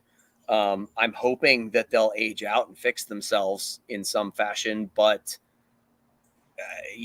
that's a little buyer's remorse on those, because then you're trying to figure out what do we do with them. We don't have space to, like I said, we don't have space to store that stuff for that long, but I'm not putting it into a blend either. I'm not, so we got to figure out what to do with it. Well, there's some like we had one of the rums that did not taste great, and we were kind of almost going to be like, well, what do we do with this? We have to dump it. We have to just keep aging it. A batch of barrel aged rum that we had. But then what we did was we actually, and I think someone asked about this earlier, we decided to say, hey, let's try finishing it. Let's try putting something else in there. So we threw a bunch of cherry wood in there, and that brought out some really cool smoked cherry flavor into it. And we released that as our cherry smoke, because that ended up becoming one of my favorite products. There are ways to finish it to fix, to add flavor to make. We were joking yesterday. You can fix it in post. There's a way you can do something with it. I wouldn't be surprised. I don't know this for a fact, but some of the big distilleries that have a regular version of a product and a regularly released barrel finished product, I'm going to give you a solid bet that those barrel finished products are the barrels that weren't so good, and they're covering it up with something. No, I think you're absolutely right. It's funny. Sometimes it complements too. Like you get something that's not a great barrel because the flavor isn't there, but it's pretty smooth. Well, you throw that on something that finishes it and it adds something to it, and then hey, cool. It doesn't overpower you. I think it's when you start to treat these, we're worried about the grains that go into it just as much as anything else. When you start to treat these final barrels as ingredients in and of themselves, I think that's kind of a lesson maybe we learned from our bar side of things. You can start to do stuff with it. You can have fun and quote unquote fix things, and every barrel is unique in its own way, but that doesn't mean it's bad. I was thinking back to another local distillery that a couple years ago, I went and did a pre-release tasting for 6 different single barrels, and 5 of those 6 barrels were all 4 to 5 year barrels, and there was one that was kind of a wild card, and it had a completely different flavor profile than everything else. And we were asking about that particular barrel. And so it was actually one of their original mash bill barrels, but at 4 years didn't have the right flavor profile as everything else. And it kept winding up in single barrel pick offerings, and no one was picking it. So it just kept sitting and sitting and sitting. And then finally it hit 8 years. And they're like, this actually tastes pretty good now. You gotta We'll actually release this. Right. On a long enough timeline, a lot of those things tend to sort themselves out. Yeah. But not every up and coming, distillery can sit there and go, you know what, this barrel's not there yet. Let's sit on it for another 4 years. Right. Again, there's the cash flow part of it, right? Yeah. That's the behind the scenes business side of it is that, like we said, every one of these, even if you're distilling it yourself, every barrel represents about $1,000 plus storage and time you didn't have those $1,000. Sure. And even more so if you're buying it secondary and you're talking about $2,000, $3,000, $4,000, it's real hard to sit on. And a lot of guys don't, and they'll just dump it together, and I don't know. What's the plan? Are you guys going to continue to source with the whiskey world? Are you guys is part of the plan to start distilling your own? Right. So for right now, we're going to continue to source. When you again kind of look at the cash flow side of things, kind of looking at like a 5 to 7 year plan to realistically do this, because you don't want to just start distilling your own stuff to distill it and then having to put out 2-year stuff, but it's ours, so it's fine. If we're putting out 4-year stuff now, I don't want to just switch to using our own stuff that's younger. I want to make sure that it makes a seamless transition from the old stuff to the new stuff. In our particular position, we bought equipment that wasn't necessarily great for distilling things that would wind up being barrel aged. It doesn't deal with, we thought we were mostly going to do a lot of rum at the beginning and things like that. So it doesn't deal well with solids in it in particular. When you're distilling on the grain. So we probably need an equipment upgrade, which means we need to, in addition to just sheer volume at this point, space, right? I mean, you need space. We need space to get there. We need new equipment that we got to save up for. So realistically, it's, we've put aside a few barrels and learned some lessons there. But it's probably 2 years we're talking about before we really start to commit on a full scale to making our own stuff. And then we're talking about, at that point, 4 to 5 years to kind of catch up with the age statement on the existing stuff and not make it this enormous step backward. Yeah. It's at this point, it's a little while. We want to do it. That's the fun side of it. Blending's fun. Blending's great, but we got into this to distill. Yeah. So your focus is across the board. It's tough to keep focused on everything, but this product, this lineup, sourcing for now so you can make sure that it's a good product, right? You put your name on it. You keep saying that. I love that about this company, that you've said that many times, both of you, like you put your name on this, like you're, and it literally is on our signatures are right on there. Yep. These are both your signatures, correct? Yep. Yeah. So they both look like chicken breasts, but they are. from the rye that's sitting up here, the old label, there's signatures on it that has not been discontinued on that. And I think that's really great. And that goes back to that know your distiller. It was always they're very much meant to be, kind of us or a reflection of us or what we're doing. And we want to take pride in what we're doing. We're not just building this up to sell it off or something. If somebody comes to me with Penelope money or something like that, that sounds good. But last week, you watched last week's podcast, I assume. What's that? Did you check out last week's podcast? I was listening to the second half. I've not listened to the first half. We had the Penelope architect on. Okay. Yeah. That's why I asked. Are you guys having fun doing this? Oh yeah. Yeah, most of the time. Yeah, most of the time. It's No, not the show. I don't care about that. I mean, they're already on. I mean, most of the time, it beats the job, right? Yeah, there's days where you're kind of where I'm sitting there doing accounting. Like it's not all sexy distilling and blending and all that kind of stuff where you're sitting there worried about the money or dealing with HR issues or doing the accounting or paying bills or that kind of stuff where it's stressful and hard and whatever. And sometimes you have those moments like, what did I do? And then I think back to, where I came from, a lot of the bureaucracy and the dealing with all the different levels of the organization and not being able to be flexible and do what you want to do and those kind of things. And those are the days where I really kind of value that I took a hobby and turned it into something I do for a living. And that's not always going to be fun and carefree, but it beats sitting in a cubicle. Yeah. Well, I think you have a little bit of that taste of the, you said your IT cubicle style thing where it's like, that those days it might be a little bit of a like a triggering moment where you like, this is why I left this, but you have experience with it. It's like you got to have that strength to be able to do this successfully. You can't just be like, no, we're going to do this and we're going to own the business. It's like, you also have to run the business. So that's good that you guys have that experience. The Barrel Proof Rye. This is good. It is. I think this one, like, and I don't know if it's because we've ran through the whole lineup here. It's going to taste different. Well, yeah, but by the time you get the bottle for it, this is good. Yeah. But no, I talked to you guys before about it. When I first bought the Barrel Proof Rye, the day it dropped at Carfagna's, I drank it that night at home, and I had a couple glasses of it. And is that the night? No. Okay. Wait. They're pint glasses. So I had a couple pours of it. A couple pints. And there was like an overwhelming spice, just a lot of spice. And this one, we didn't talk about it yet. This one's 113.4 proof.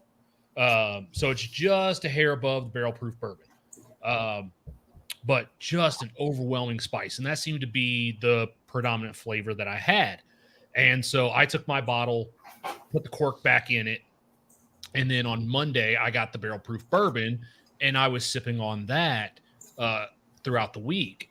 And then on Friday, because sometimes what I like to do at the Tinderbox at Easton is on Fridays, and I used to do it on Saturdays when I worked there. On Fridays, I will bring in a bottle. And there's one gentleman that I work with on Friday nights at the cigar shop that I will do a blind pour and see what he thinks and see if he can guess what the proof is. And when I did that, so literally I went from Friday to Friday not having this bottle. And I shared it with him, and I was like, wait a minute, this tastes different. Like it all that spice that I got the first two I'm getting right now. Yes, all that spice I got on the first two glasses, it all went to the finish. And any of the sweetness and floral notes that you guys talk about, that all of a sudden was more prevalent up front. And the spice was moved to the back of the palate. Interesting. So I was like, oh, I just needed to sit on this bottle for a week. All I had to do was open it and then let it sit. Yeah. And so then I was like, okay, now I can have some more of this. And then, of course, we were talking about lining you guys up on this. And Steve's like, hey, try not to kill your bottles in case we have to use your bottles on the show. And I was like, shit. So it's been almost a month, I think, since I've actually gotten into my own bottle. So no, this was not just, 2 pours. This was 2 pours the first night, and then I shared it with somebody else, and then I had another one for myself. 2.5 nights. Sure. Do you have one of those giant wine glasses that fits a whole bottle that just says just one? It doesn't say it's just one. I do have some wine. I do have. It is that size, but there's no engraving on it. Well, I do have a couple wine glasses that, as you go up, it's like, rough day, or it's like rough day, bad day, and then at the very top it says "Don't even ask." Did you give me that one? I've got one of those. I didn't. No, I think Kristen got you that. Yeah, probably. But no, a lot of times when I drink something new, nowadays I don't even use a Glencairn glass. Yeah, I use a single malt glass that I have from Riedel. It's a flare out at the top. Yeah, so it's straight wall on the sides, and then it flares out at the top. Yeah. And the advantage with that is when you go to actually sip it, that ethanol and alcohol vapor, it actually dissipates out the sides instead of going right up your nose. Goes out and kind of around. Yeah, the Glencairn, that I'm drinking out of, it concentrates. It directs it toward you, but anything else kind of can go outward. And they do make the Glen in it's like a half liter size or something like that Like too. You can get a big. We can't use that here. It'll probably direct it to your whole face. I Yeah, think. no, that's dangerous. That's dangerous. Do you want to have a small pour of that? Thank you guys for being on this long. It's already an hour and a half in. I know you guys. Oh, sure, we're having fun. Yeah, I appreciate that.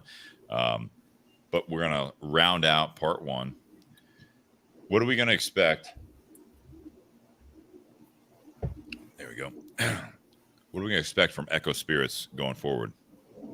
Yeah, so we've got to. I mean, when we do things, we go big on them because we're too stupid to know that we've taken on too much. So we've got a big lineup this year. I mean, in addition to adding the Barrel Proof Bourbon, the Barrel Proof Rye, the Bourbon, and the Barrel Proof Bourbon to our lineup just in the last month. The rest of this year, that's a lot. The rest of this year is about whiskey. We've got single barrel September coming up, where we've got a single barrel rye and a single barrel 7-year wheated bourbon, 6-year wheated bourbon. I don't know if you were asking us or telling us. I couldn't tell. No, right. No. It's about 6.5. He's the detail guy. 6.5. It might be close to 7. Yeah, we'll have to look. He's the engineer over here, right? Yeah, he's the engineer. I don't know. I'm the idea guy. So we got 2 single barrels coming out, as well as we've got Double Oak December. We've got a Double Oak rye, which is a 4-year. A Double Oak. We took the blend of the 2 bourbons and put that in, so it'll be. I think it'll have a 3-year age statement maybe by then, and as well as a Double Oak of that same wheated, which I think by then should be a 7. Then it'll be 7. That will be a 7-year by then. So I need to start saving up now. Start saving, and we try to make everything very, accessibly priced. I think all of those are 65, something like that. Shit. Yeah. So your single barrels are like when you do that single barrel. What was it? We talked about. You had that one rye. Was it the rye with the tobacco rye before, and then we've got the one coming out. What's the MSRP of that? I believe that's 65. All right. Yeah. Yeah. You're I'm playing on that field. Yeah.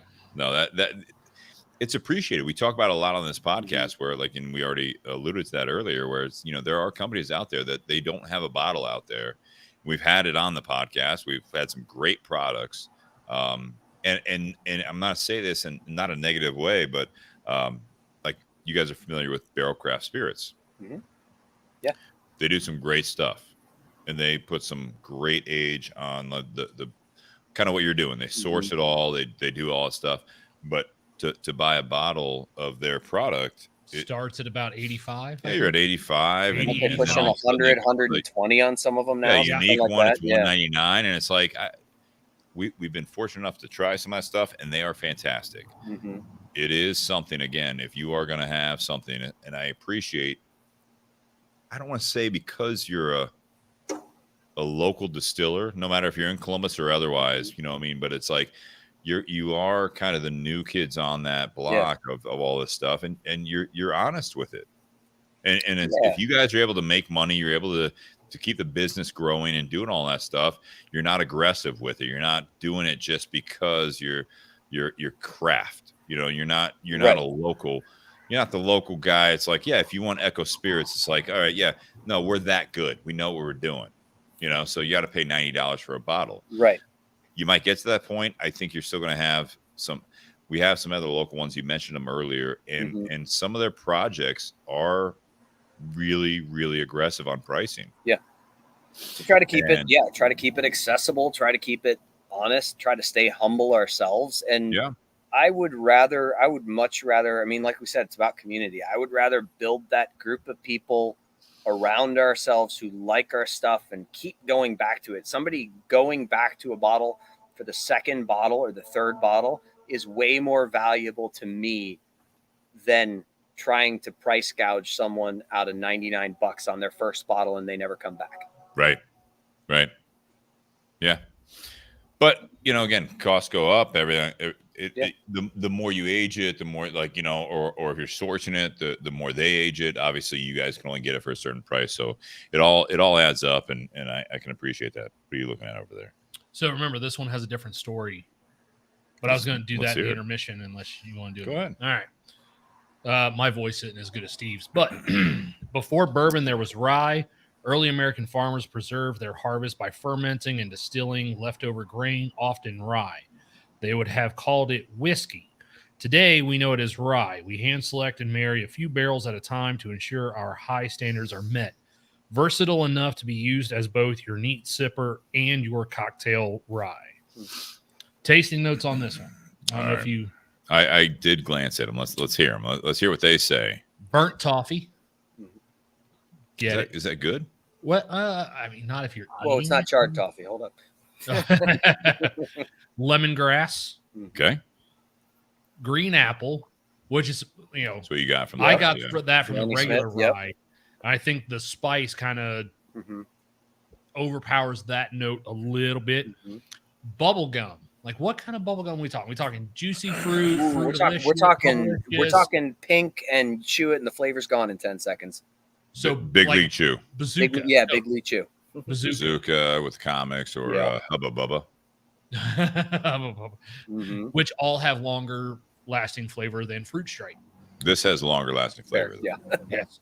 And then lavender. Lavender. Yeah, just kind of use that as a clone. Just pour a little. Lavender a trigger word? It's not. Did we find it? Are we looking? Is that tasty note or I mean, that is a component of taste. So, yeah. No, I like it. Turn the bottle upside down, pull out the cork. Kind of that floral note.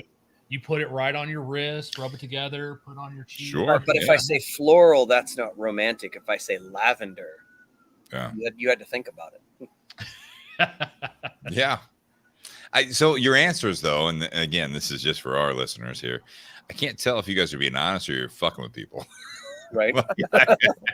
we also, I will be the first. It's like you guys are like, yeah, this is it, but like, let's put that one on there because they won't know what put that one on there because it's fun. I mean, that's maybe it's the marketing side of it or something. Yeah. We also have, I mean, you know, way more than half of our employees of the business are behind the bar.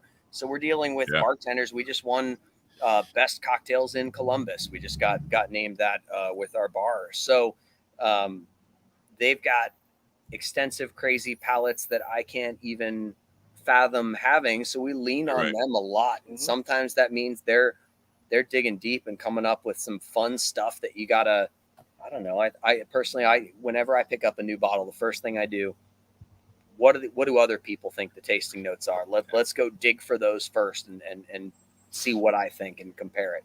So it's all real, but some of it comes from a bartender. I like it though. You have no sense of reality whatsoever. From that artiste, you know.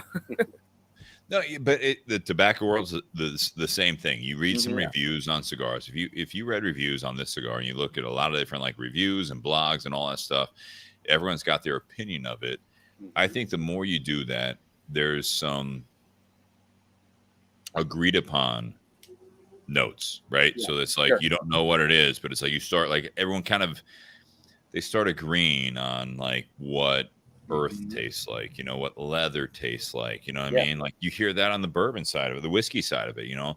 You guys didn't use any of that stuff, but the cigar world really uses that a lot, where it's like, it's got this like, you know, the leather notes, and then they start like with the cigar side, they say like in the first third of the cigar, like you get these 8 notes in this order, and you're just like, I mean, I can't tell if they're being real, if they think that, if they're just trying to promote their blog. I don't know what they're doing here, but then you, like, to your point, it's like, you start searching for it, and all right, I can get that.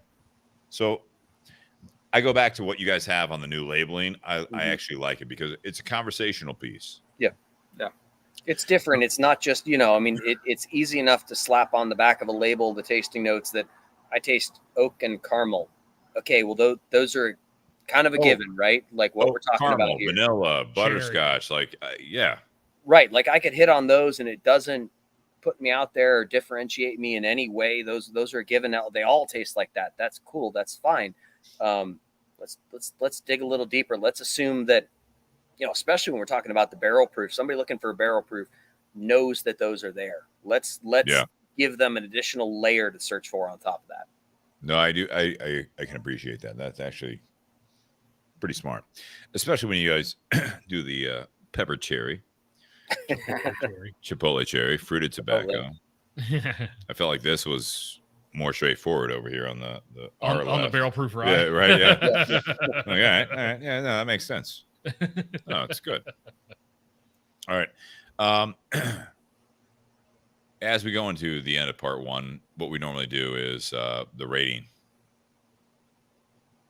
I don't know if you guys have seen this part of the podcast before, but we do 10 is the best, right? So we do a rating, and this will be interesting. So I don't know if you guys want to pick or you want to run down the gamut here of 10 being the best, the whiskey, and then also cigar, the Herrera Esteli Habano, and then also the pairing. So I think with Nate, kind of do a summary. I'll do a summary of how it pairs. Okay. You know what I mean? So you guys created this stuff. So it's we always go to you guys. It's all a 10. It's a straight 10. All right. 10. Yeah. Fuck off. No, that's not. No, that's not right. That's not true. It's not fair. It's funny though, because when we do this though, there are some people like, yeah, no. When we do one product, especially, they're like the cigar, the whiskey. They're like, this is a 10. And there's other people that do it. They're like, especially the creators of it. They're like, I gotta be honest, this is like a 7 or 8. Yeah, 6.5, 7 or whatever. Because I know like I can do better. Yeah, leave room for improvement. Yeah. So, what do you guys think? Whiskey wise? Do you guys want to like rate all of them, or is there a favorite? Ooh, I think we both lean toward the rye probably being our favorite of these. Though I've got they're all your children. They're all your children. They're all my children. They're all my favorites.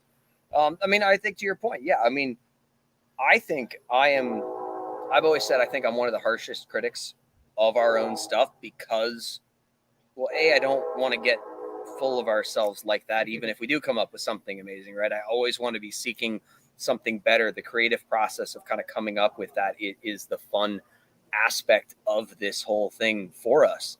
If we're putting these on like a hard true scale where like 5 or 6 is like the true good point of the bell curve, and especially if you're looking at go off of like, because I had reviews back in the day at corporate. You guys come from corporate world, right? A little bit, When you had the reviews and it's like, all right, so like 4 to 5, you meet expectations, right? Mm-hmm. But we all grew up where it was like, if you got a C, you suck. That was like a 70%. Right. That was a mind fuck for me in the corporate world. Where it's like, so I got a 3.5 out of 10 on my review right now. They're like, yeah, you're doing a great job. I'm like, no, I don't understand what you're doing. You know what I mean? So take that into consideration here. Take that into consideration. I mean, I'm gonna give the bourbons a solid. What do you have? I would say the bourbon's probably solid like 8 or so. Okay. See, I was gonna go hard on myself. Like, I enjoy them really, really thoroughly. I like them. I'm proud of what we came up with, and I also know we have a lot of room for improvement. Sure. Not that they're bad. Everybody go buy one. But they're, like, I also know what is possible out there. I'm gonna give them a 6. Like. They're good. I like them. You're not going to be disappointed by it, especially for the, taking the price points and things into consideration. But I also know that we've got a lot of growth potential with this blend here, that we can do really, really cool, good things because I believe in what we came up with. So what I like about you saying that, first of all, is because if someone reviewing your bourbons right now and they gave a 6 out of 10, I don't think you would take it the same way. No, I wouldn't know. Somebody else knows. That's why. No. Somebody gives it a 60, 60 out of 100. I'm going to go cry. if we started with ourselves and like Nate's like, yeah, so 6 out of 10 on the bourbons, you'd be like, the fuck did I spend the last hour and a half over this? I'm never giving those guys a bottle again. No, but I like the reasoning. I like that. What about the rye? It's more about the upward potential for it than anything else. You know, I think it's a good spirit. I enjoy it. I'm proud of it. But I think the sky's the limit on this one. I think it's got a lot sitting there behind it, ready to go. What about the ryes? So I mean, since I was going with 8, I was going to say the ryes are probably more like an 8.5 to 8.75, somewhere in that range. And that's where I would say, the ryes. I think we've kind of, I feel really good about those. It's not a blend. It's all about age going up now. And I think, age is, again, kind of a misnomer, a detrimental factor. The bourbons don't drink like a 2-year. The 2 doesn't mean, kind of as much as you necessarily think it does. Rye also doesn't have the upswing of, bourbon. Okay, what's the sweet spot? Everybody kind of starts looking at it at 4, and 8's kind of like, ooh, cool. But you can go to a 16-year on the bourbon and maybe keep getting a little bit of incremental improvement on. The rye, you start to hit a cap a lot earlier, where that, the oak tannins and astringency start to interact with the rye grain a little bit quicker, and you start to talk about, you like, if someone gave me a 16-year bourbon, cool, 16-year rye, there's probably too much going on there. It's probably too far gone. Like, what's the point, right? Yeah, right, exactly. Like the additional age didn't help it. So that's where I think the ryes. I mean, that's where I'm in that 7.5, 8 kind of out of 10 range for them. I'm really, really proud of those. Really happy with where they are. A little bit of additional age on them will help, and a little bit of, as we kind of continue to tweak our blending skills and that kind of thing. But, I feel good about them. What do you think about the cigar? I like the cigar a lot. I definitely picked up, especially if you kind of smell the wrapper here. We were saying, like, a lot of it, it's not in a negative way, but like a horse stall, like a hay kind of heavy sort of barnyard. Yeah, barnyard kind of note on it. Hay, not ammonia. Right, not ammonia.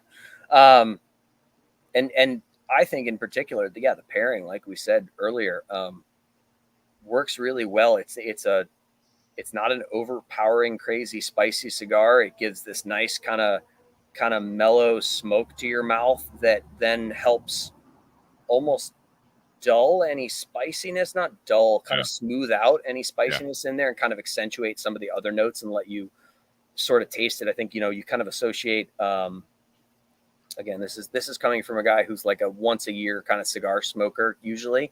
We'll try to fix that. I'm happy to try to fix that. It can overpower, like mute your tasting notes, but I think in this aspect it kind of highlights the other stuff in the spirit. All right, Nikhil, what do you think? What are your ratings? You're not smoking, for the listeners that listen to this right? Yeah, I'm not much of a cigar smoker, but that's fine. I mean, everybody has their flaws. It's fine. Like I said, you have more cigars. I go high 7s, about 8 for the bourbons. I like where they're at, but there definitely is room for improvement for sure. You guys are hungry. But did you expect us to say 10? No, I didn't. I mean, like we joked about, maybe, but like it's very transparent, like you guys are saying. Like this is there's always cool to hear. It's transparent. I think there's room to go up, and I'm my harshest critic for sure. No, for sure. I hope. So you say, you say like 7s. High 7s, 8 is what I was going with the bourbons, and then the rye. I'm 8.5 on that at least. It's the rye's like we're saying, it's been just aging, and it's good stuff. I'm always proud of that one. Is this like I'll ask this, of all your products right now? I know you guys have business in the bar and everything else, but like what's the passion right now? Are you guys trying to like do this? Like I feel like the natural inclination is once you have like the rum, the vodkas, and everything else, like clear spirits, and also like with the rums, and then the rums become like barrel aged and all this stuff, like that is the norm. There's nothing wrong with it. I'm not like belittling that, but it's like, is this the new passion of Echo Spirits, is to really focus on bourbon and ryes? I think for right now, at least for a little bit, kind of develop that and really figure out where it's going. You know, at a certain point right now, we're just limited by our production space. Like I said, I think our entire distillery space is like 800 square feet we're working with. Yeah. So right now, including the new whiskeys, we're at 10 permanent, always on the shelf products. It's a lot. That's actually a lot. With realistically, fuck that. Yeah, realistically, with just Nikhil and one assistant or production assistant in the back, really, who are the only two full-time distillery side employees. That's a lot to keep up with. We've always been, you know, we've got what we call our copper label series, which is kind of where we do our experiments and one-offs and fun stuff. That's what kind of keeps it fresh and interesting. You know, especially over the last couple of years, now that we're kind of getting more into barrel aged spirits, some of those experiments can be barrel finishes and double oaks and single barrels and those kind of things. But especially when we just mostly had clear spirits, that's where we're like, hey, we're going to distill an all molasses rum and we're going to put it in a barrel and that'll come out. And we'll just do that one time just for fun, just to, you know, do something different. There's only so many, I think we say there's only so many times you can distill rum before you're like, okay, I've got it. Fine. You know, sure. So we'll keep doing that kind of stuff. We've also got what we, before we kind of decided we wanted to come out with, you know, permanent bourbons in our lineup. We started what we called our bourbon series. So we've got, I think 6 barrels of bourbon right now that are all completely unique, distinct mash bills. A lot of it leaning into our beer homebrewing backgrounds, where we're playing with different malts and different corns. We've got one using blue corn, blue claringe corn. We've got one with red, you know, Bloody Butcher corn. We just had them on.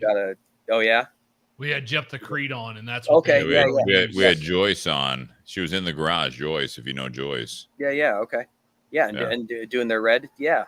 And just doing stuff like that. We did do like a wheated bourbon.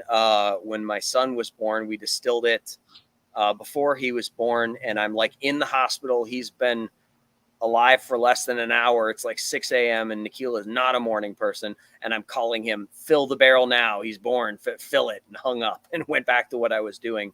So, you know, got filled on the day he was born, and that'll be I don't know, we're looking at a 16, 18, 21 year on that one. We'll kind of sit on it for a while. Put the name on the bottle, man. Put the name on the bottle. Right, put the name on the bottle, and that's a college fund right there, I hope. Birthday bourbon. Oh, birthday bourbon. Birthday bourbon. Maybe if we feel. I mean, getting sued by someone like Old Forester would be the best marketing we could possibly have happen to us. Yeah. Yeah. Birthday whiskey. Whiskey. So just trying to always keep it fresh and do different, unique stuff, and you know, kind of scratch that creative itch. That's why we did this in the first place. Is we kind of got tired of our day jobs, and we need to scratch that. So let's go do some stuff. All right. So Nate, let's round it out here. What do you think? All right. I'll start with the cigar just because that's rating. Yeah, that's product. Fair. That's fair. Cigar. Herrera Esteli 7.5. I think it's a good cigar, medium body, well balanced. It's got a good flavor. There are times when I smoke the cigar, I wish the flavor was, as Steve blows it in my face, just a little bit more intense. I'll do it again. But no, I think it is an enjoyable cigar. I mean, there's even a regular at the shop. Like, that's one of their go-tos, is that cigar. I think it's a good all around medium bodied smoke. I think it pairs better with the bourbons than the ryes. Yep. I think especially the Barrel Proof Rye. I think there's so much spice going on with that one that it kind of overpowers the cigar a little bit. Mm-hmm. I think the cigar and the bourbons marry better together than with the ryes. So definitely more of a bourbon cigar than a rye cigar. I'd agree with that. As far as the 4 bottles that we are trying, it's going to surprise me a little bit. Maybe surprise you a little bit too. All right, Steve. let's go. Let's start over here. So on the original, on the blended bourbon, the blended bourbon at 95 proof, that one I'm going to put at an 8.5. Okay. The barrel proof bourbon, I'm going to do 8.25. The rye, I'm going to do the original OG rye at 93 proof. I'm going to do a 9. I knew it. And the barrel proof rye, I'm going to do 8.5. I'm not surprised. Because not surprised. I think the OG rye with the balance, that green apple, so unique, but it doesn't have that overwhelming spice. I think that's a very well balanced, easy drinking rye, even though it's 93 proof. And that was one. So what's weird is like the 2 bottles that are my highest rated are the 2 I hadn't had before. Right. And you were a fan before that. Go ahead. Sorry. And they're the 2 that are not barrel proof. I thought I was going to prefer the barrel proofs over. Ooh. But no, the OG rye with that old school label, your guys' original label at 93 proof. That one is my favorite. That green apple note that I get off of that is so prominent and so unique that I absolutely love that bottle. And balanced. It is balanced because there's a little bit of spice there because it is a 95.5 rye, but that's not the dominant flavor. But it's there to kind of offset some of that caramel green apple that you get up front. That's not what I was expecting going into this. Mm-hmm. Yeah. How does just a review cigar along with the whole lineup? So, like I said, I think the cigar. Right? I think the cigar goes better with the bourbon. Yeah. Because the bourbons have a little bit more sweetness. Sure. The cigar helps accentuate that a little bit more, and vice versa. The spice on the rye, especially the barrel proof rye, kind of overpower the cigar a little bit. Sure. So I think the Herrera Esteli went better with the bourbons than they went with the ryes. I think we have a treat here right now with Echo Spirits is that the everydays, right, like the non-barrel proofs, they're solid, right? So I'll do this. Whiskey rating out of 10. Across the board, you're 8 to 9 for me. Like it's tough to do this, especially the way we're doing this.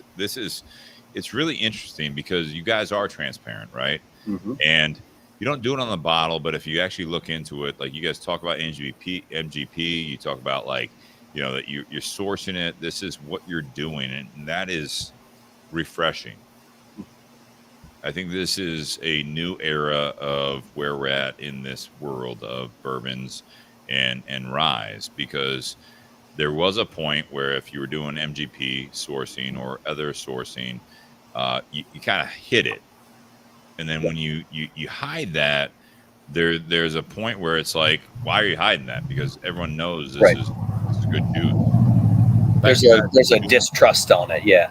There's distrust, but if you guys listen to like a podcast like this, or you like actually like if you put this out there, if they go on a tour of a place and you talk about that, you're like, no, this is why we do it.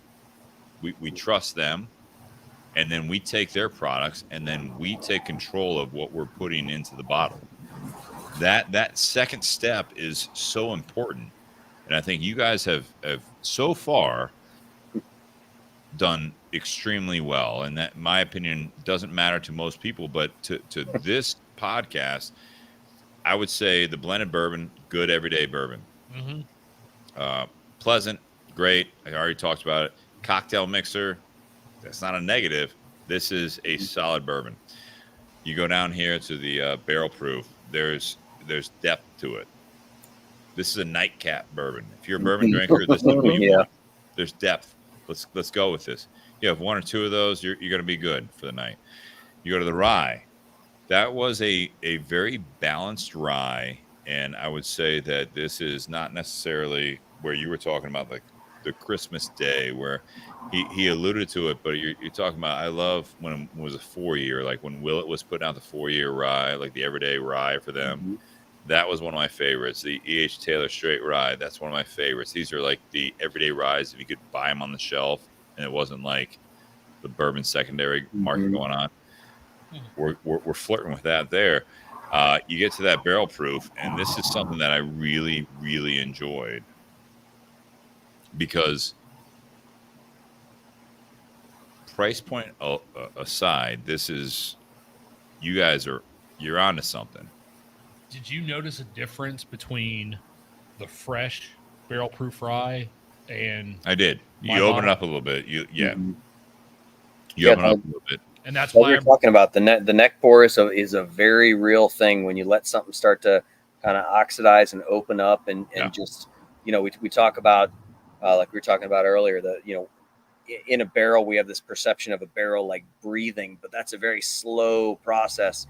And the barrel is very much, the barrel itself minus air getting through the pores is airtight. When we drill a hole to get a sample out of a barrel, we often have to drill a second air hole somewhere else to let it actually, dump out.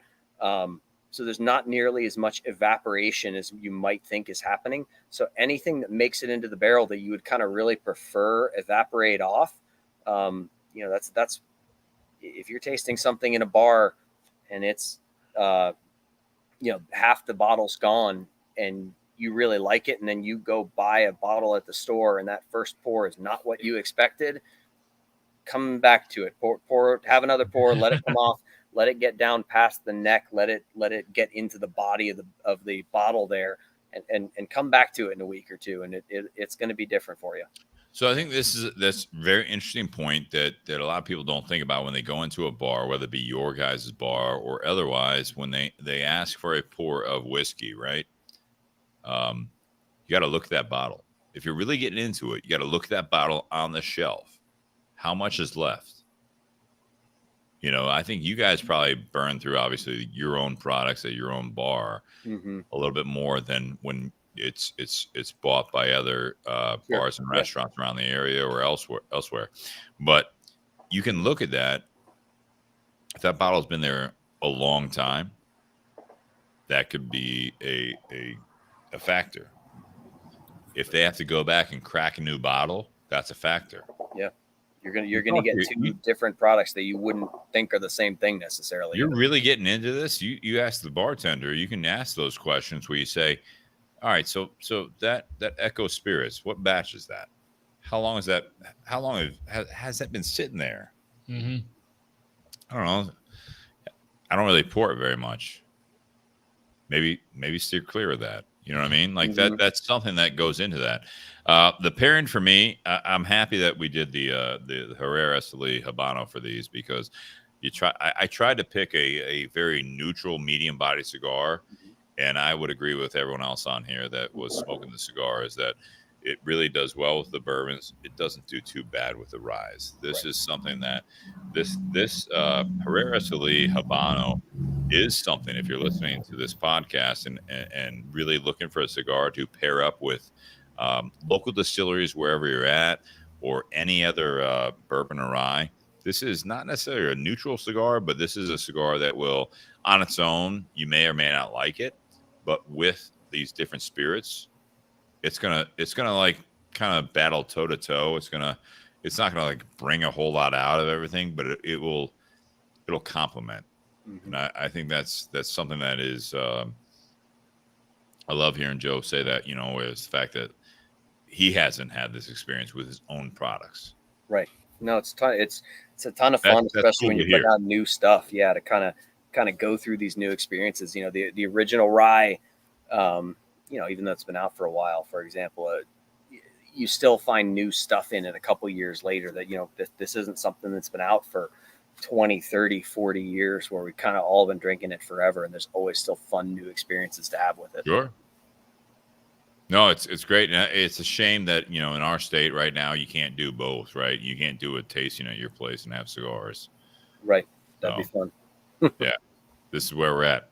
But guys, thank you very much. Thank you for everything.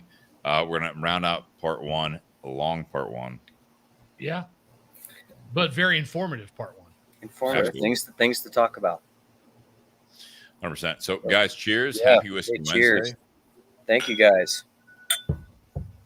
And for those listening, we're going to do part 2. I don't know how long it's going to be, but probably shorter. Probably shorter. But guys, cheers. Happy Whiskey Wednesday. And we'll see you next week. We got Laurel Tilly on next week. Surprise, Nate. Not with Macanudo? Well, no. She'll be in the garage.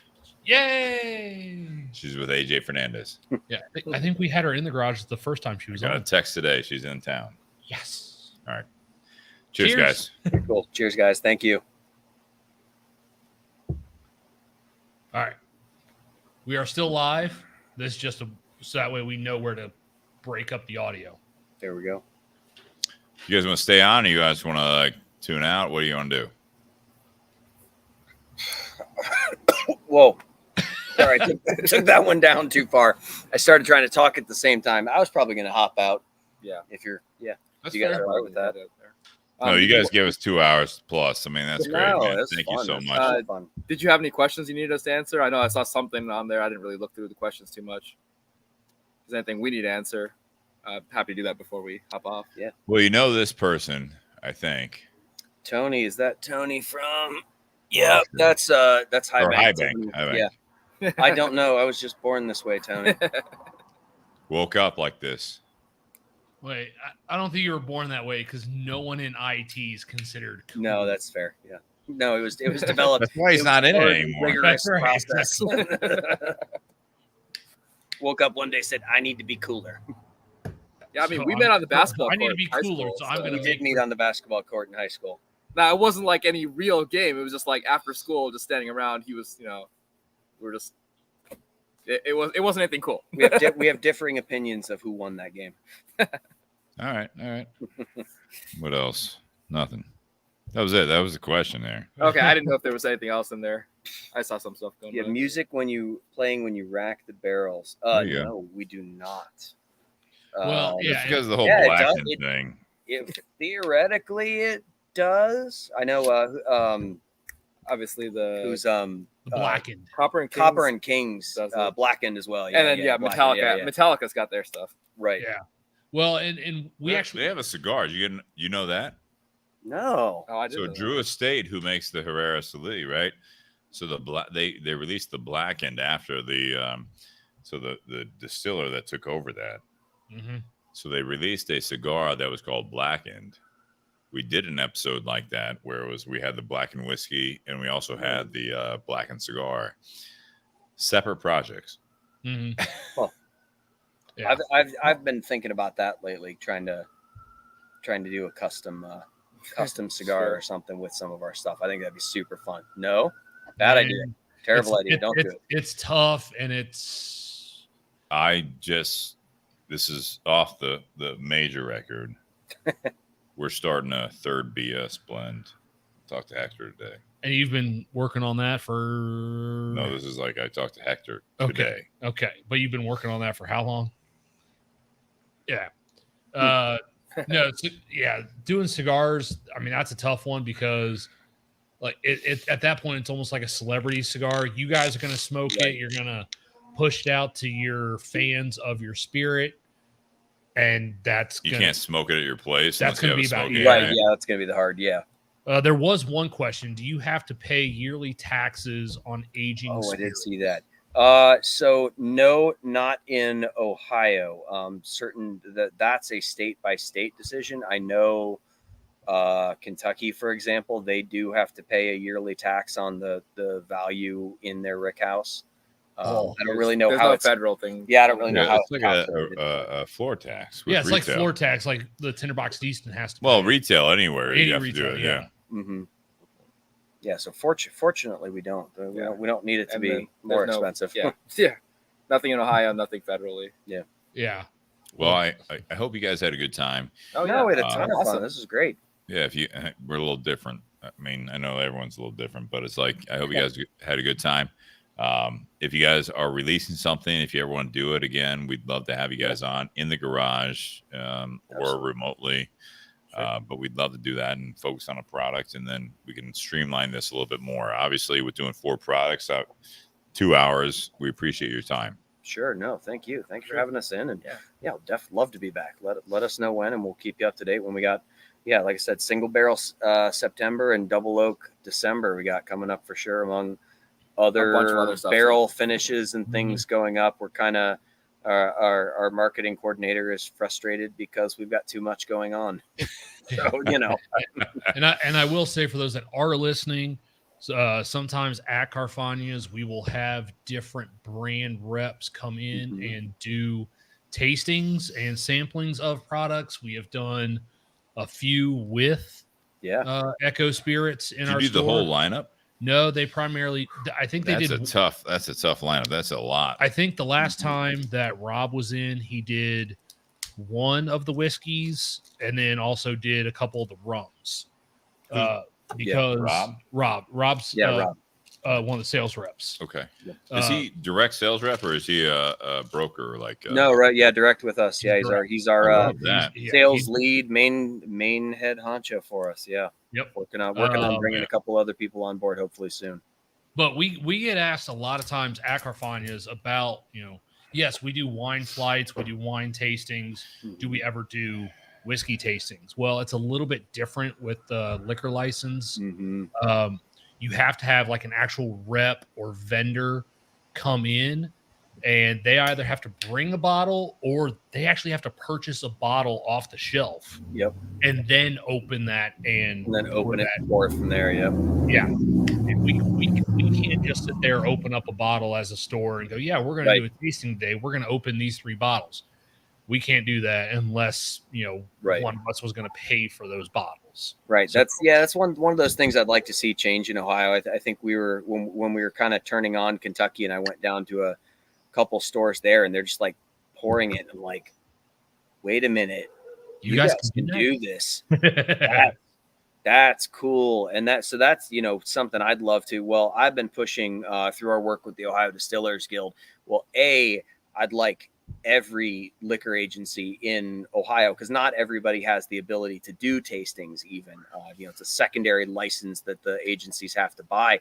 That's something I'd like to see everybody be able to do at no additional cost. Just to be able to do that, right? That's something I've been pushing, so I might need your help on some of that.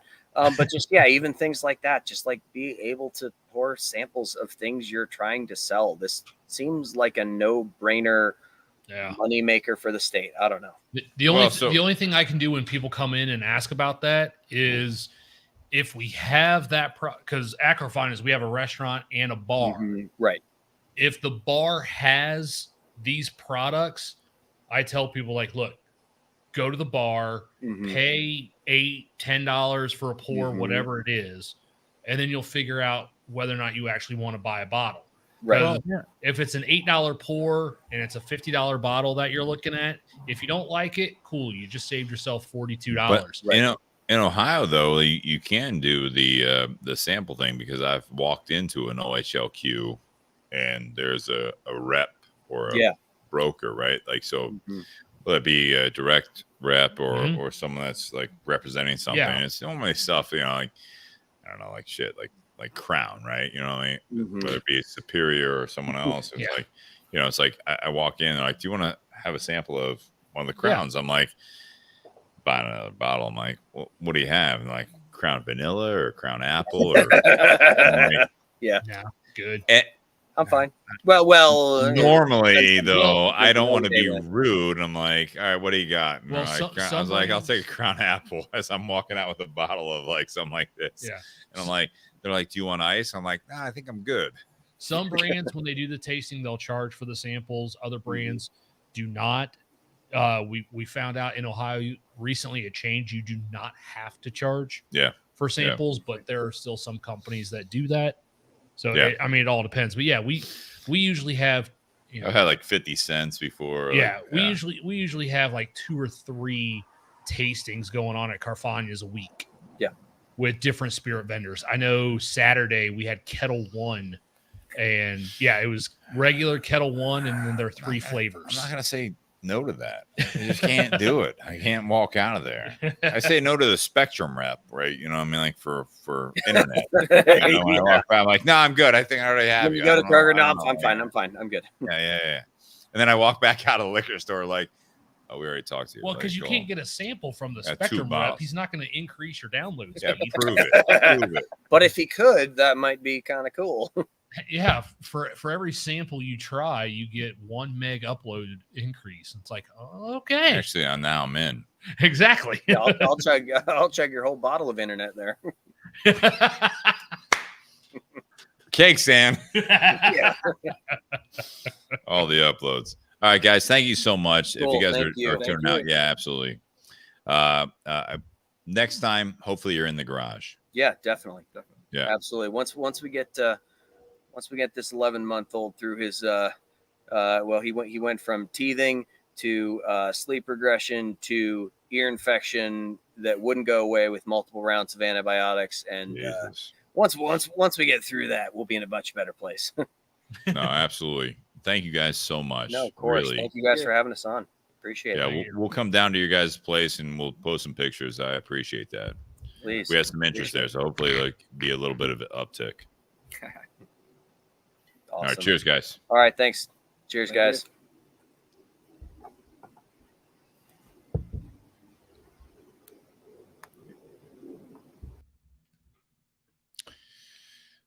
That's a long part 1. I know. You want to do part 2 or? Yeah, let's go. All right. I'm going to take it real easy on part 2. Cool. I hope there's hey, if anyone listening wants to be a part of part 2, I'll send you the link. Yeah. This went a little long. I'm happy it did. Yeah. Well, I mean, and there's been a small part of me that like there's some weeks that we should just do one part. Oh. This is one of them. Okay. But we'll do part 2. I like it. So if anyone out there wants to be on the episode, Bobby Hirschman, Tony Thomas, Tim Dodge, Justin Turner, Ryan Jones, Ryan Venrick. If you guys want to be a part of it, I'll send you the link. Justin Turner says, I'm in no shape to go live after that long part 1. Yeah, we aren't either. All right, let's go. Ready?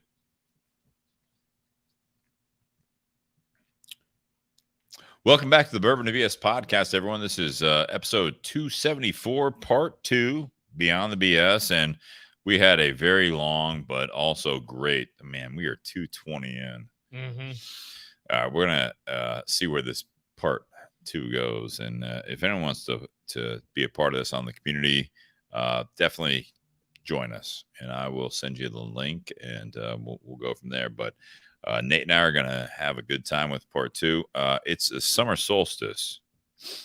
Ryan Vendrick, I'm not camera ready. We aren't either, obviously. I mean, come on, look at us. So one of those things, I'll bring up the... So it's summer solstice. What do you do for fun? It's the longest day of the year, and and we saw that because even like Tim Dodge, who was listening earlier, he's like, "Where are they?" It's because they were still light, right? Yeah. The longest day of the year, and it's start of summer, which is usually a time to do things when you're younger for fun, right? How does the change of seasons affect you, and do you live your life differently based on the season? Part of this was like right now, I look at hobbies. Some people are like extreme hobby people. Okay. Skydiving, like, you know, like adventurous type hobbies. Adventurous, right? Hiking and mountain climbing and fishing. And I've been watching the news right now, and you know what really grabbed my attention? What? That submersible. That was going after the Titanic. Well, it's not going after the Titanic, but it was like, you know, here we are. It's like they're going down there to view the Titanic. Would you do that? Not in that vessel. Well, not now. I probably would. Well, no, I probably wouldn't anyway. There's so much bad stuff coming out after that, right? It was like, well, they weren't like safety was a background thing, and it's like, did you see what was controlling the vessel? It was like a game console controller. Xbox. Yeah, it was an Xbox. Yeah, Microsoft. Well, Bill Gates is a little preoccupied with saving the whatever. But summer solstice, I love this time of year. Why is that? Because I don't necessarily love that my dog wakes up at 5:45 in the morning because the sun's coming in, right? But I like the fact that there is that daylight, and it's enjoyable. If you allow yourself to do that, I like having cookouts. I like being outside. You know what I mean? This is summertime.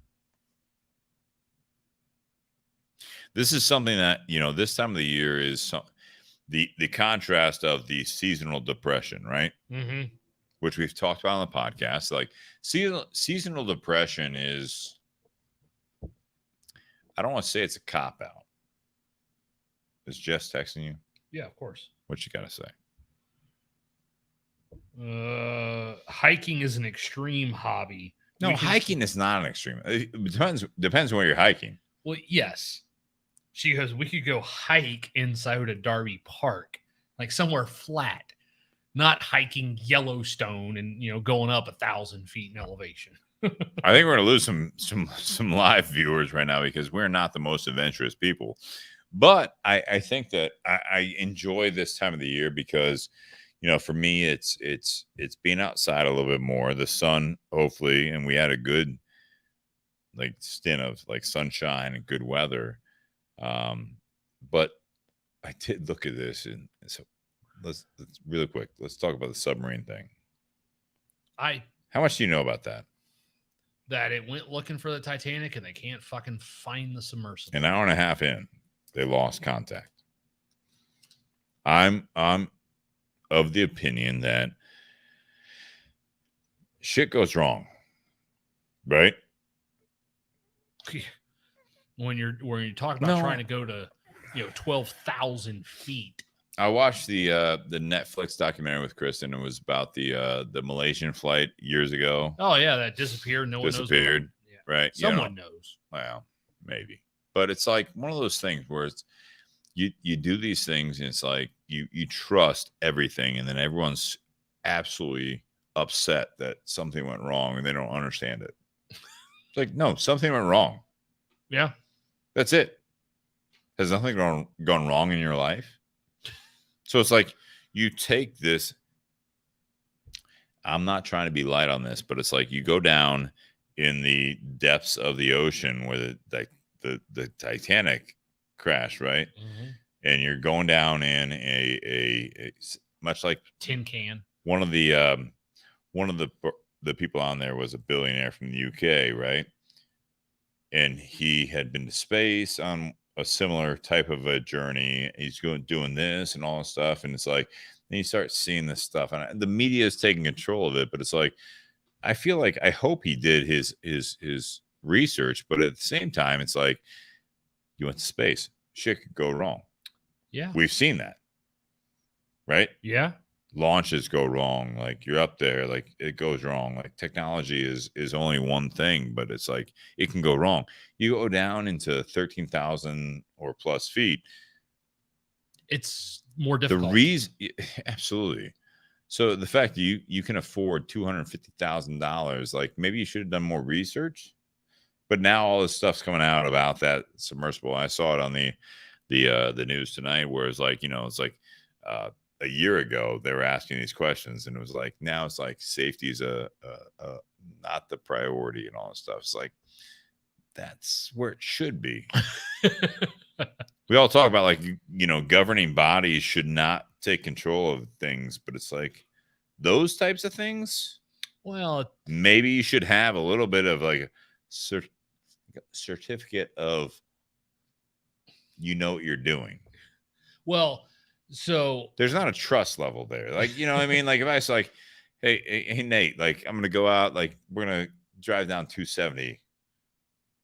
My car can go 200 miles an hour. Cool. Is it safe? Are you certified to drive at 200 miles an hour? Do the airbags deploy and save you at 200 miles an hour? Like, there's not much that's going to save you at 200 miles an hour. Exactly.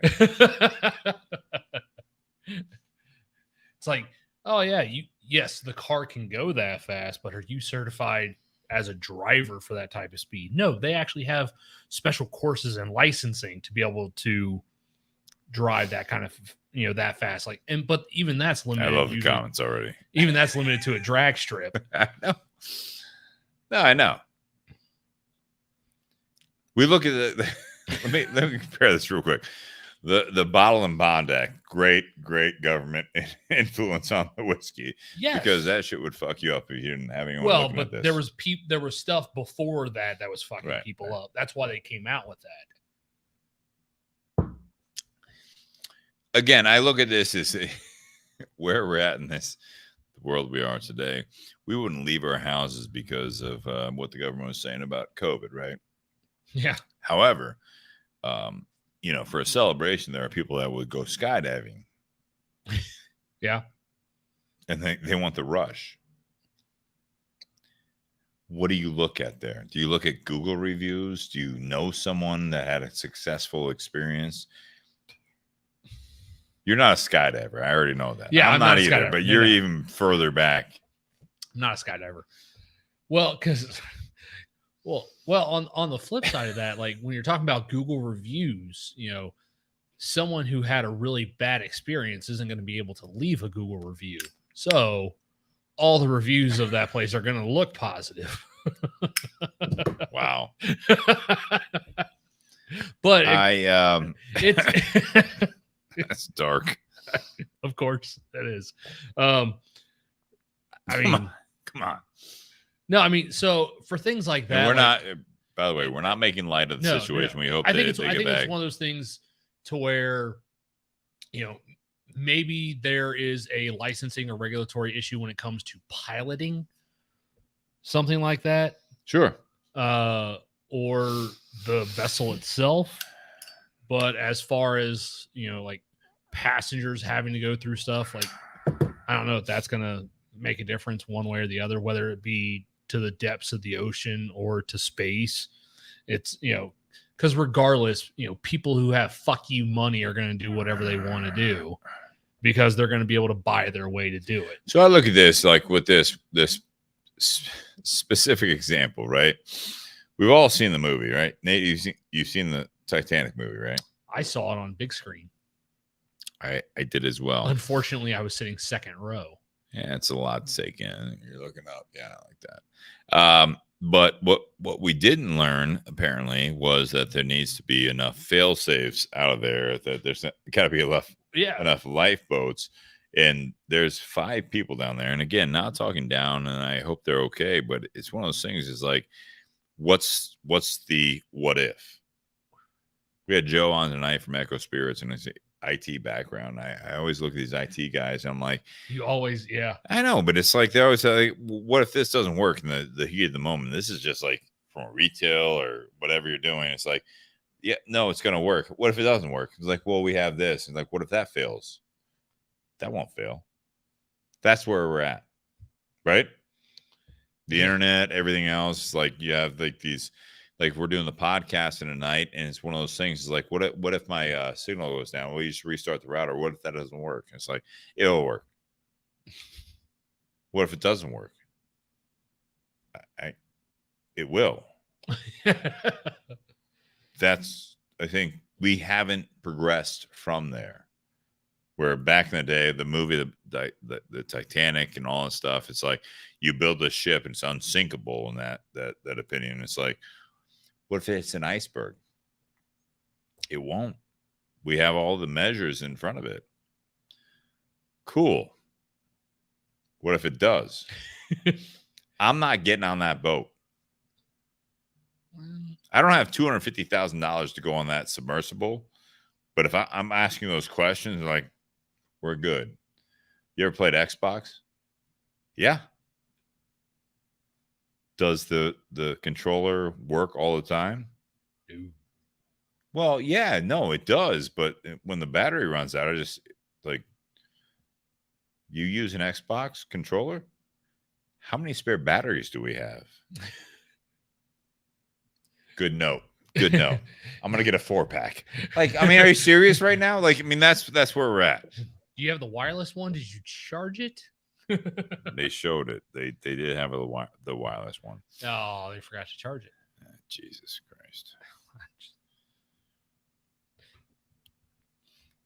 No, I had mentioned earlier when we were talking about like, hey, what are your hobbies?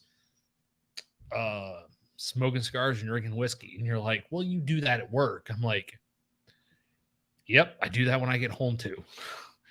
Like, no, I mean, I do watch movies. I do read.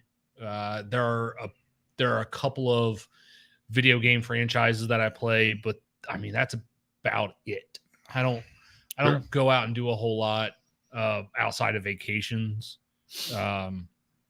just because I don't necessarily feel the need to.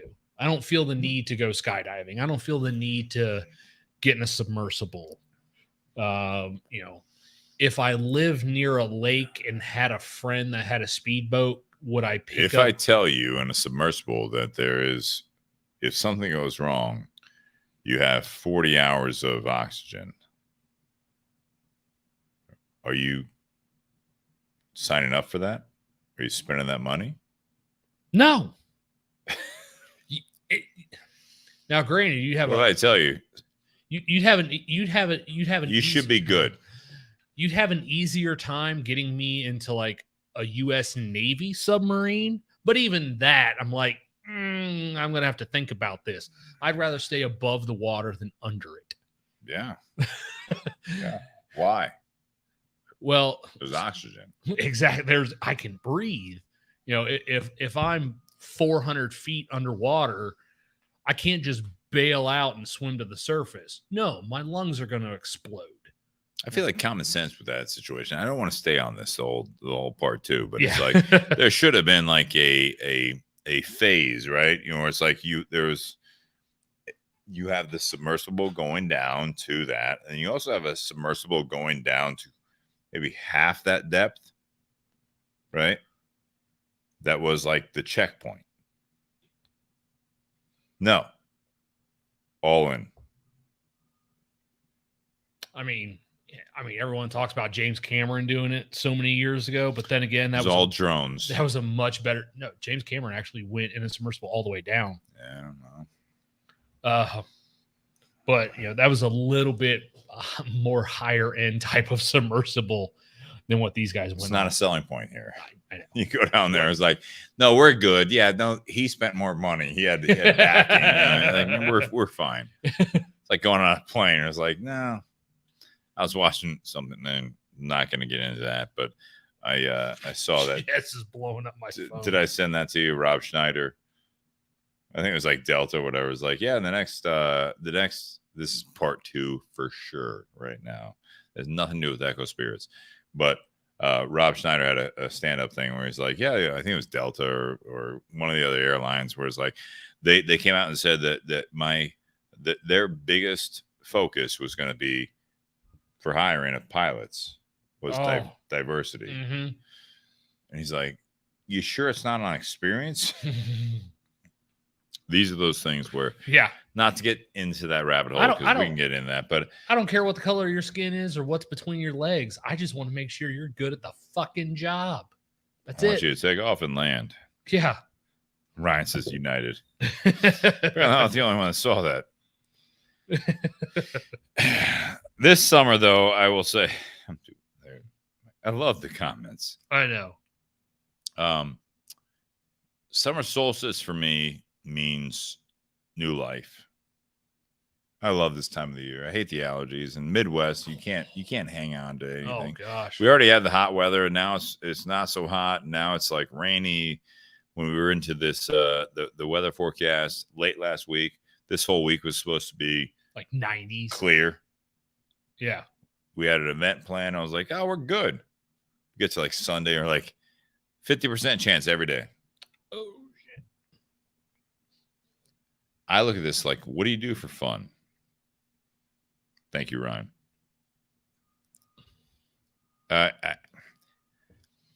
We've talked about things recently on the podcast of like, but I look at this where, what do you do for fun? This is a reminder. There's a childhood thing, right? Summer. You don't have kids. I don't have kids. Some of you guys have kids, and it should be a great reminder for you. But when it comes to summer, the summer solstice, it should be fun. You got to take care of business. You got to take care of your life and all that stuff. But it's like when the weather is better, when the sun is out earlier and later, this is a reminder, in my opinion, that you should have enjoyment in life. If you can't do it during sun, like the sun being out, the sunlight hours, peak sun hours, yeah. And all you do is talk about like winter depression. It's so much. This is the time of year where it's so much easier to get outside, and whether you're doing something or just sitting in your yard, like it's a much better time to do it now.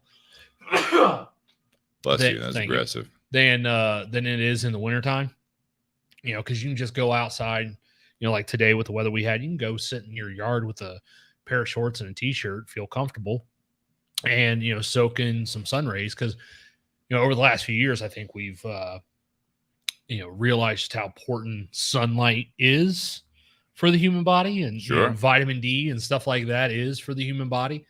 And you hear people talk, they complain every winter about being cooped up. Oh, it's too cold outside. The weather sucks. It's snow. And it's like, well, when it's nice out, do you actually, like in the summer months, do you actually go outside and sit outside in the sun? Oh no, it's too hot. I sit inside in the air conditioning. So we were talking about earlier also on that note where Echo Spirits, when they started their thing and like, the pandemic, right when they started their bar, and it carried on. They didn't open back up until December. We went into that mode where I've heard people, even Brian who owns Tinderbox, where someone asked about like the Davidoff account. They're like, "You didn't have that the last time I was in." It was out of town person, right? That was a friend of a local person, and I heard him say, "Yeah, we've had it for." And I was like watching over there. I was like, I was going to chime in, but I'm like, no, owner of the 2018 owner of the shop. He said like, I don't know, like 3 years, 4 years, maybe. And I was like, I held my tongue, but I'm like, unfortunately we have to factor in those 2 blank years. So add those years. Yeah, I get you. So in your mental state, you're like, I've had that for like 3 or 4 years, and it's like 6, 7. Yeah, it was. You guys got that in right before I started in 2018. Like absolutely, like 3 or 4 months before I started in 2018. Absolutely. So it's like those things. Like you get back to this. It's like, all right. So summer solstice. Are you guys enjoying it? I'm looking for the topic. One more down. Yep. I need a bigger laptop.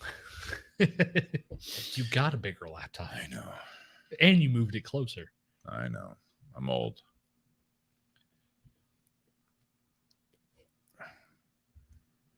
I have worked on trying to enjoy the summer. There was a time where, as a kid, this was your peak, right? Mm-hmm. As we got older, and I'll say this, it's like life gets in the way in a good way, but sometimes it's about the kids.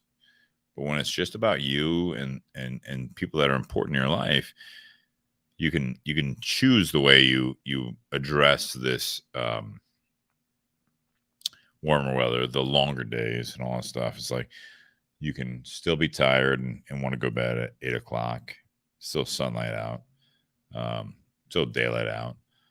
I think there's a lot of compounded things there. It's like you can find a pool, you can go outside and enjoy it.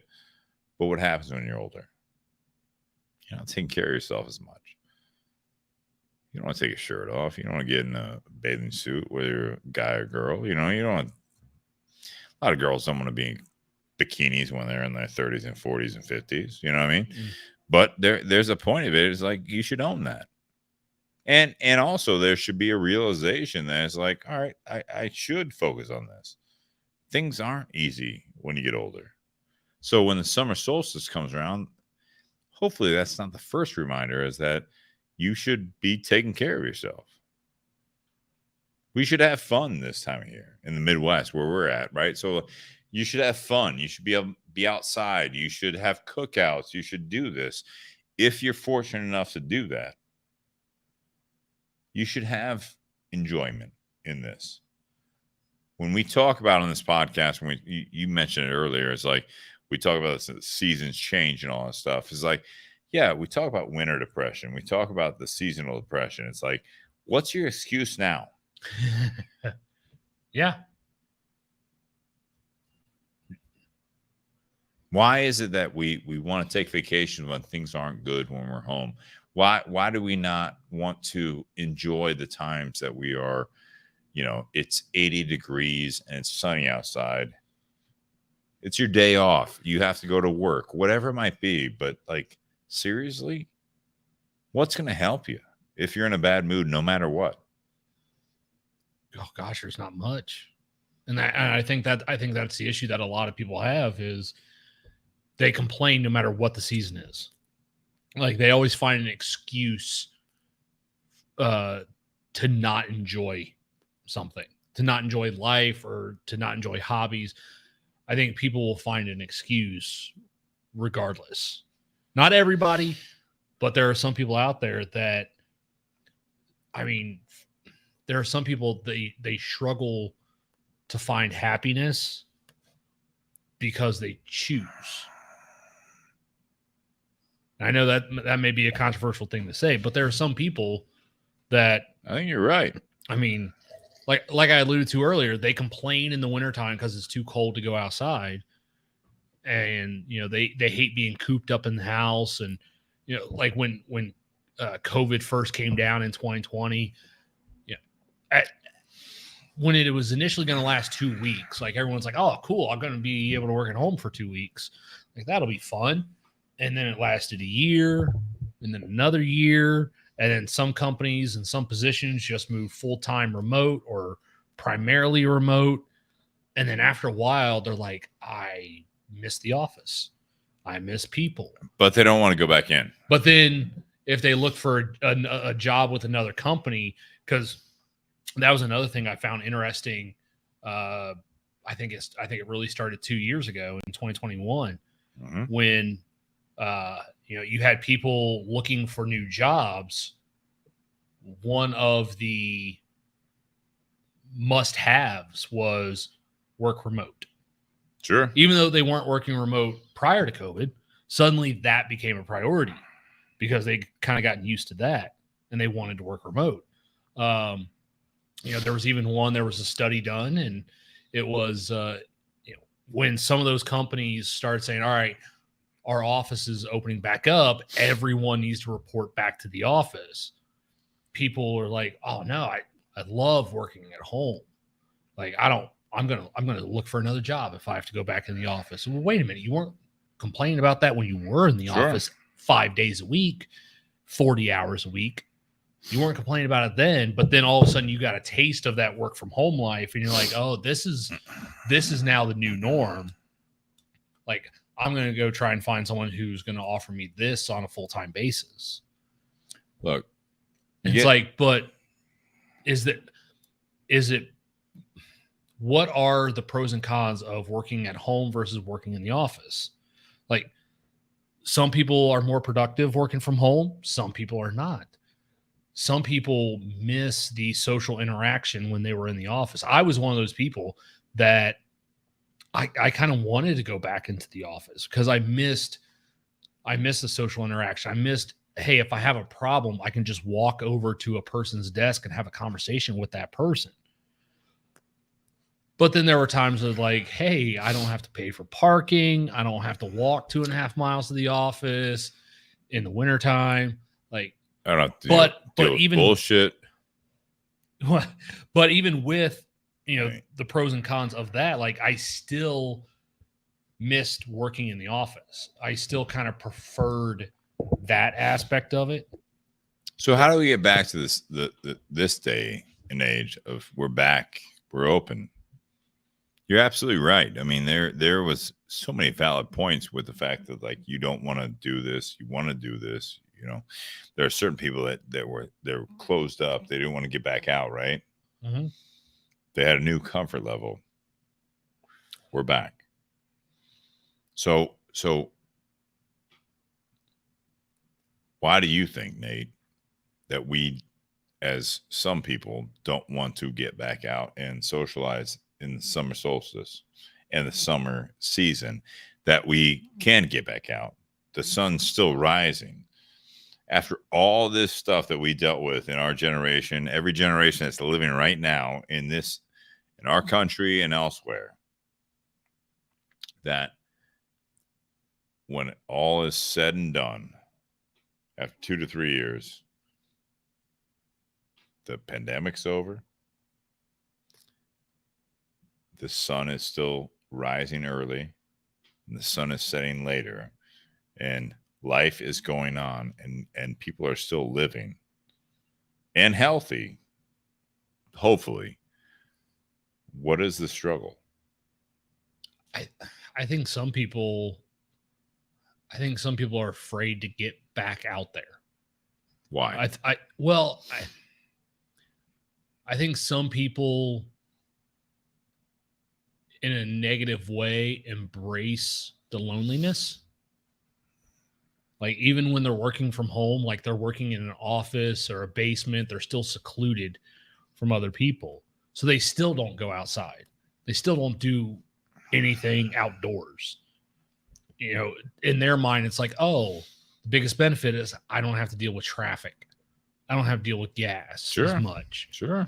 And, they sit, and I was one of those, especially when I started my last position at my previous company. I mean, shit, the first month, all I did was, because they hadn't trained me on anything, I spent every day just watching TV or playing video games in my office. You love the new job. I love my new job. Why? So much. It's the customer engagement. It's normal. For me, yeah. It's not necessarily normal for me. It's what I thrive on. And that's one of the reasons why I was hired into the position that I'm in, was because of my previous experience doing sales and doing the podcast and working at Tinderbox at Easton. There's that customer engagement. And it's social interaction. But it's more than that.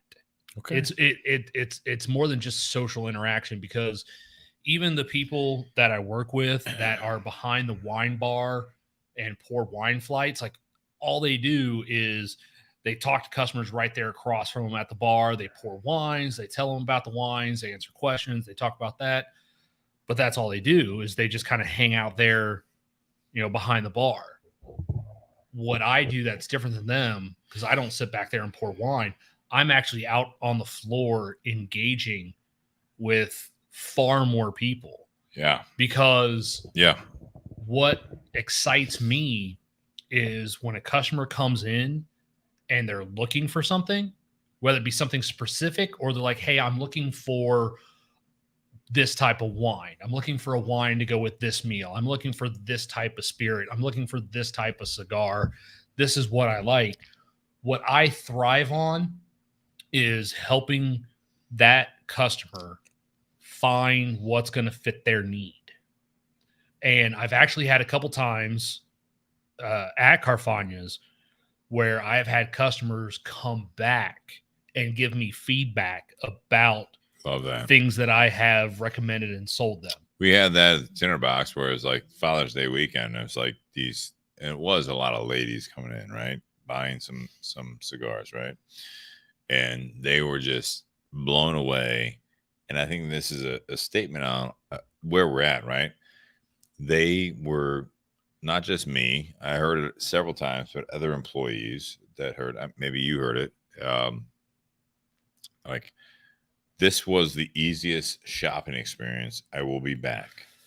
Yeah. Like, there was a wish that there were other, like, we sold other things at Tinderbox because they came in knowing nothing. Yeah, I don't know anything about this. I'm shopping for someone else. And it's like, oh yeah, you roll through it and you play that and you literally just put it out there. You're honest. Like, yeah, no, I understand that, you know, so what do we got to do? You know, these are the sampler packs. This is what I can do. This is what we can do. And there's that Nordstrom effect, right? You know, when Nordstrom was big, right? And they said at the register, I heard this several times, you made this so easy and I will be back. Mm-hmm. They didn't smoke cigars. They have people in their life that smoke cigars. And it was that simple that it's like they enjoyed their time there. And I think going into the summer right now is that we have an opportunity as people, wherever you are, whether it be in the U.S. or elsewhere, hopefully you have a good situation going on. I know there's so many socioeconomical like situation going on. It's not that easy, but there is an opportunity if you're in a good place that you can actually have a good summer again. Let's do that. Mm-hmm. Let's enjoy this time. And I feel like people still struggle with that. They struggle with having a good time because they feel guilty about people that aren't having a good time. Do you think they feel guilty because other people aren't having a good time, and that's why, like, or is it just because like they're afraid to actually just get out there and have a good time on their own because it means putting themselves out there? Both. I think. Which one should I drink? What are we doing? Whatever you want. Okay. I think that we have gotten to a point that the facts matter less than feelings. That's a topic in and of itself. Good point.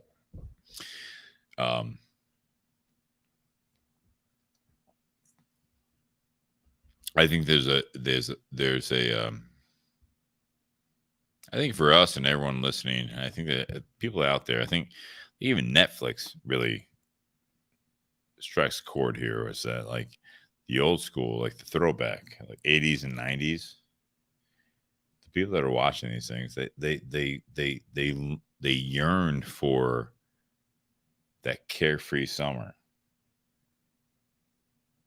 It's not always easy, but it's like, I think we've gotten to the point where it's like, I can appreciate all those things where you want to acknowledge new classifications, new situations, new issues, but at the expense of just, it's summer. Let kids have fun. Let that summer vacation be summer vacation. We get older, like, you don't have summer vacation. I don't have summer vacation. This is busy time for us, right? You know what I mean? Like, that's fine. I kind of alluded to, you know, and there's videos out there of it where, like, you have kids out in the street playing basketball or they're playing street hockey or something, and, you know, they're having fun. They're energetic. They're not causing any trouble, but you'll have that one person that wants to call the cops because they're being loud. Right. And unfortunately, I think in a lot of those cases, and there's been some that have made mainstream news where, you know, like a cop shows up and there's a group of kids playing basketball in the street, and they're like, and the cop literally rolls up and is like, someone called. I don't see what the problem is. You guys aren't causing any trouble. You're just here playing basketball. Like, who are you harming playing basketball? And the cop has a great attitude with it. Sure. And like, there was one in particular where, you know, an officer got called for kids playing basketball in the street, and, you know, they were making noise. Someone complained. The cop shows up and starts playing basketball with them. And then a week later, that cop shows up. Those same kids are playing basketball. Guess who was with that officer? Yeah. Shaq. I saw that. Yeah. But I mean, that was a great story. Like you know, you had kids being kids. They're outside. They're not causing any trouble. They're literally just playing basketball outside. Like, what is the harm? There's none. School's out. My ring camera's going off because Kelly and Ben's kids are playing basketball. There's basketball out here. Ryan throws this. How much of a factor do you think this is generational? Not to open a can of worms. I think it is. I think a lot of the factors that we're dealing with, and Nate, I'm sorry. Go ahead. I'll answer this. I think politically, and I also think that I'm not a parent, but I think generationally it's very interesting that these factors, depending on where you're raised or what you're raised on, there is a projection there of they're trying to overcorrect certain issues. Mm-hmm. And I think that you have to understand that that's not how this works. So with not talking about a can of worms. Now, we've had some Echo Spirits tonight. It is generational. You can't put a Band-Aid on it and fix something. If there is a problem that is generational, I think you have to deal with it from a generational standpoint. So you're not going to fix this generation. You hope that the efforts that you put into it are the next generation or the following. That's it. This is how it works. Evolution, socialization, everything else, that's how it works. You can't put a Band-Aid on something and put a new program on something like, I fixed you. They didn't. You cannot combat the upbringing of someone or a generation. Well, I think the irony is the parents that raised you and I, where, well, I'm not going to speak for you. I'll speak from my own personal experiences. When it was summertime and I didn't have school and my mom still had to go to work because my parents were divorced, I was living with my mom. So I wasn't allowed to go outside the house before a certain hour. As soon Why? Well, just for I think it was more of a safety thing at that point. But that hour was like 9 or 10 o'clock in the morning. All right. Okay. So let's say it was 10 o'clock. As soon as 10 o'clock hit, I was in the backyard jumping on the trampoline. All right. You had a trampoline? Had a trampoline. Oh man, my neighbor had a trampoline, and it was like, my cousins lived right around the corner where the corner of their backyard butted up against the corner of ours. So like I would go over and ask my cousins that live there, like, hey, you guys want to come over and jump on trampoline? Because we had kind of a game that we played with it. And so scary. I mean, yeah. So I mean, 10 o'clock in the morning, there I am. I'm jumping on the trampoline. Half hour later, I'm kind of tired of sitting there bouncing up and down for 30 minutes. Yeah. Go inside, get some breakfast or whatever, and then go outside, ride my bike, ride it down to the ball fields, jump some ramps and stuff, or meet up with some friends that lived in the neighborhood. Because I was a big rollerblader. I was too. But like around here, my parents and their parents were all friends, and we all lived in the same neighborhood. So as kids, we would hang out together, but we also knew, like, a certain time you had to be home, either because of dinner or, street lights, maybe. I think for my mom, street lights was a little bit too late. I'd be home a little bit earlier than that. I respect her. I like her. But my point is, the same parents that expected us to go out of the house and we could spend all day outside the house, riding our bikes, hanging out with friends, and we were always coming back home when we were supposed to. It seems like that's the same generation that now has problems with kids being outside. Yeah, maybe. They're the ones saying, oh, these kids out in the street playing basketball, they're too loud. It's like, wait a minute, the kids that you brought up, the kids So that you raised. I get that. My Ring camera goes off. I get it. I'm the old man. They keep it out there. If the ball's coming over here, it's gonna like dent my car. I'm gonna be out there. That's a different story. I think I'm a good medium there, where it's like I have some cameras, and they're good until they're not. And then I'm like, keep the ball away from my car. Stop messing with my dog. Quit jumping my fence. I don't have a fence, but yeah, absolutely. I'm fortunate to live where I live, and I have great friends on the cul-de-sac and beyond and all that stuff. But you're absolutely right. I mean, there's a point where we all need to enjoy ourselves. And I'll bring this up. You were at the cookout. I already know what you're going to talk about, but yeah, go ahead. Absolutely. I feel like there are people that are very, very loud and trying to save the world. And I had that person over here and love them to death, right? You know, good friends, right? No ill will here. But you're on my patio. And it was late after a nice cookout. Yeah, I think there were 6 of us there, and it was 3 couples. Yeah, it was after other people left and all that stuff. It was, again, I have it up there. It's summer solstice. It had people over at my house on the patio. Mm-hmm. Had a cookout. We had a good time and all that stuff. People hung out and all that stuff. And I still you remember this, and I remember this, is that this person who is very, very adamant about like social causes. And I respect that about her.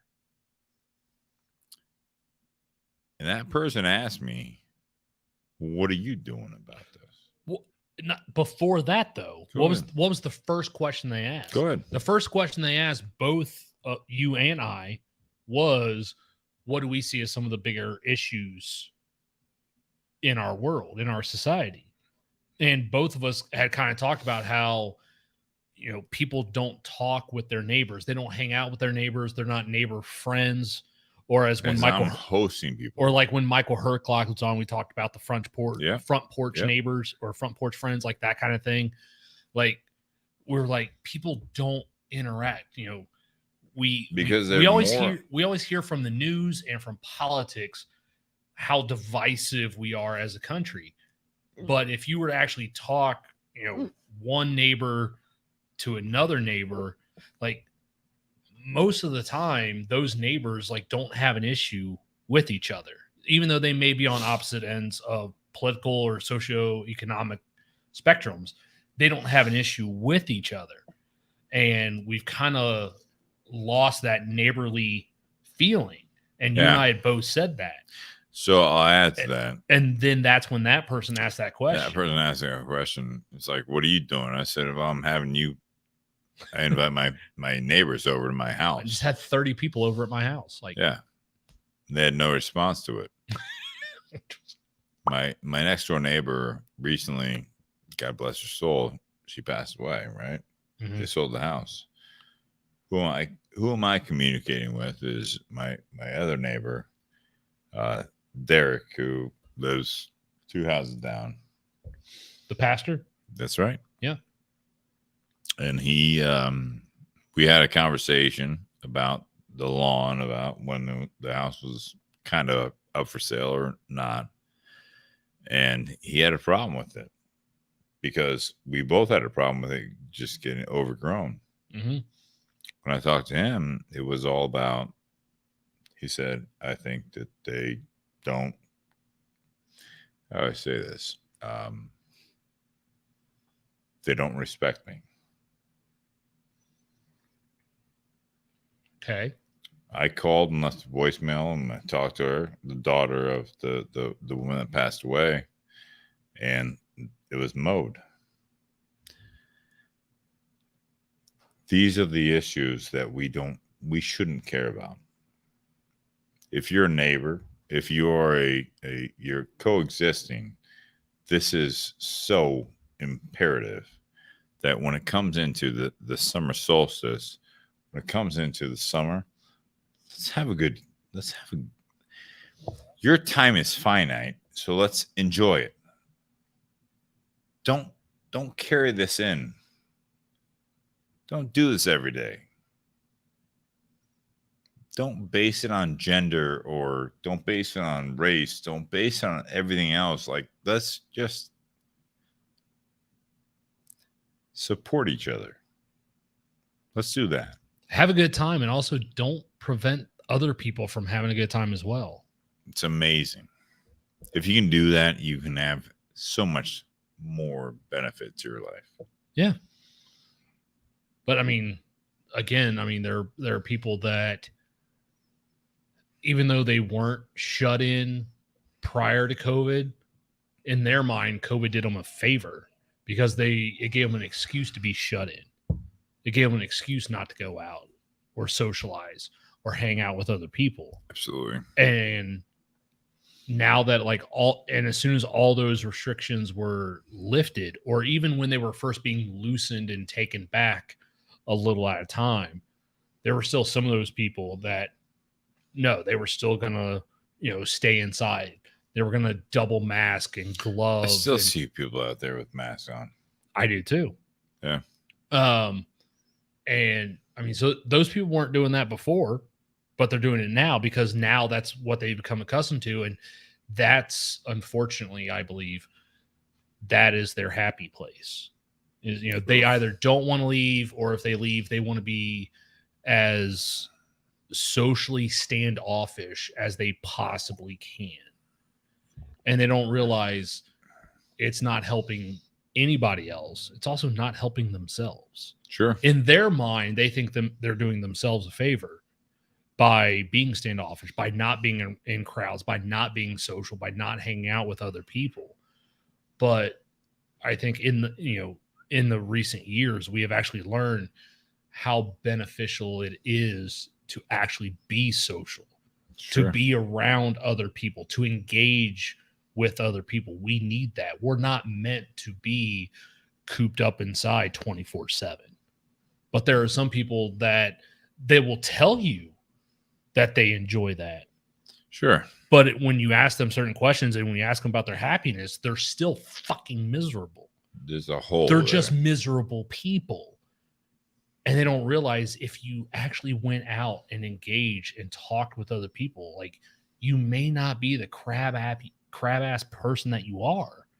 You may actually have a brighter outlook on society. You might be a more friendly person. Absolutely. But they don't want to let go of that, because part of that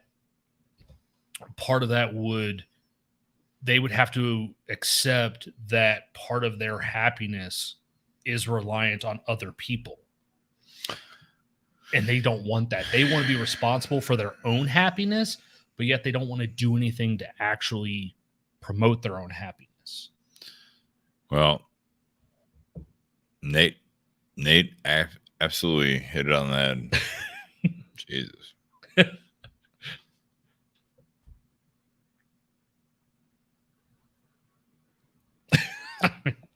I absolutely love where you've gone. Cheers. Cheers. I got nothing to follow that. It wasn't a contest. Guys, happy Whiskey Wednesday. And check out Echo Spirits. Cheers.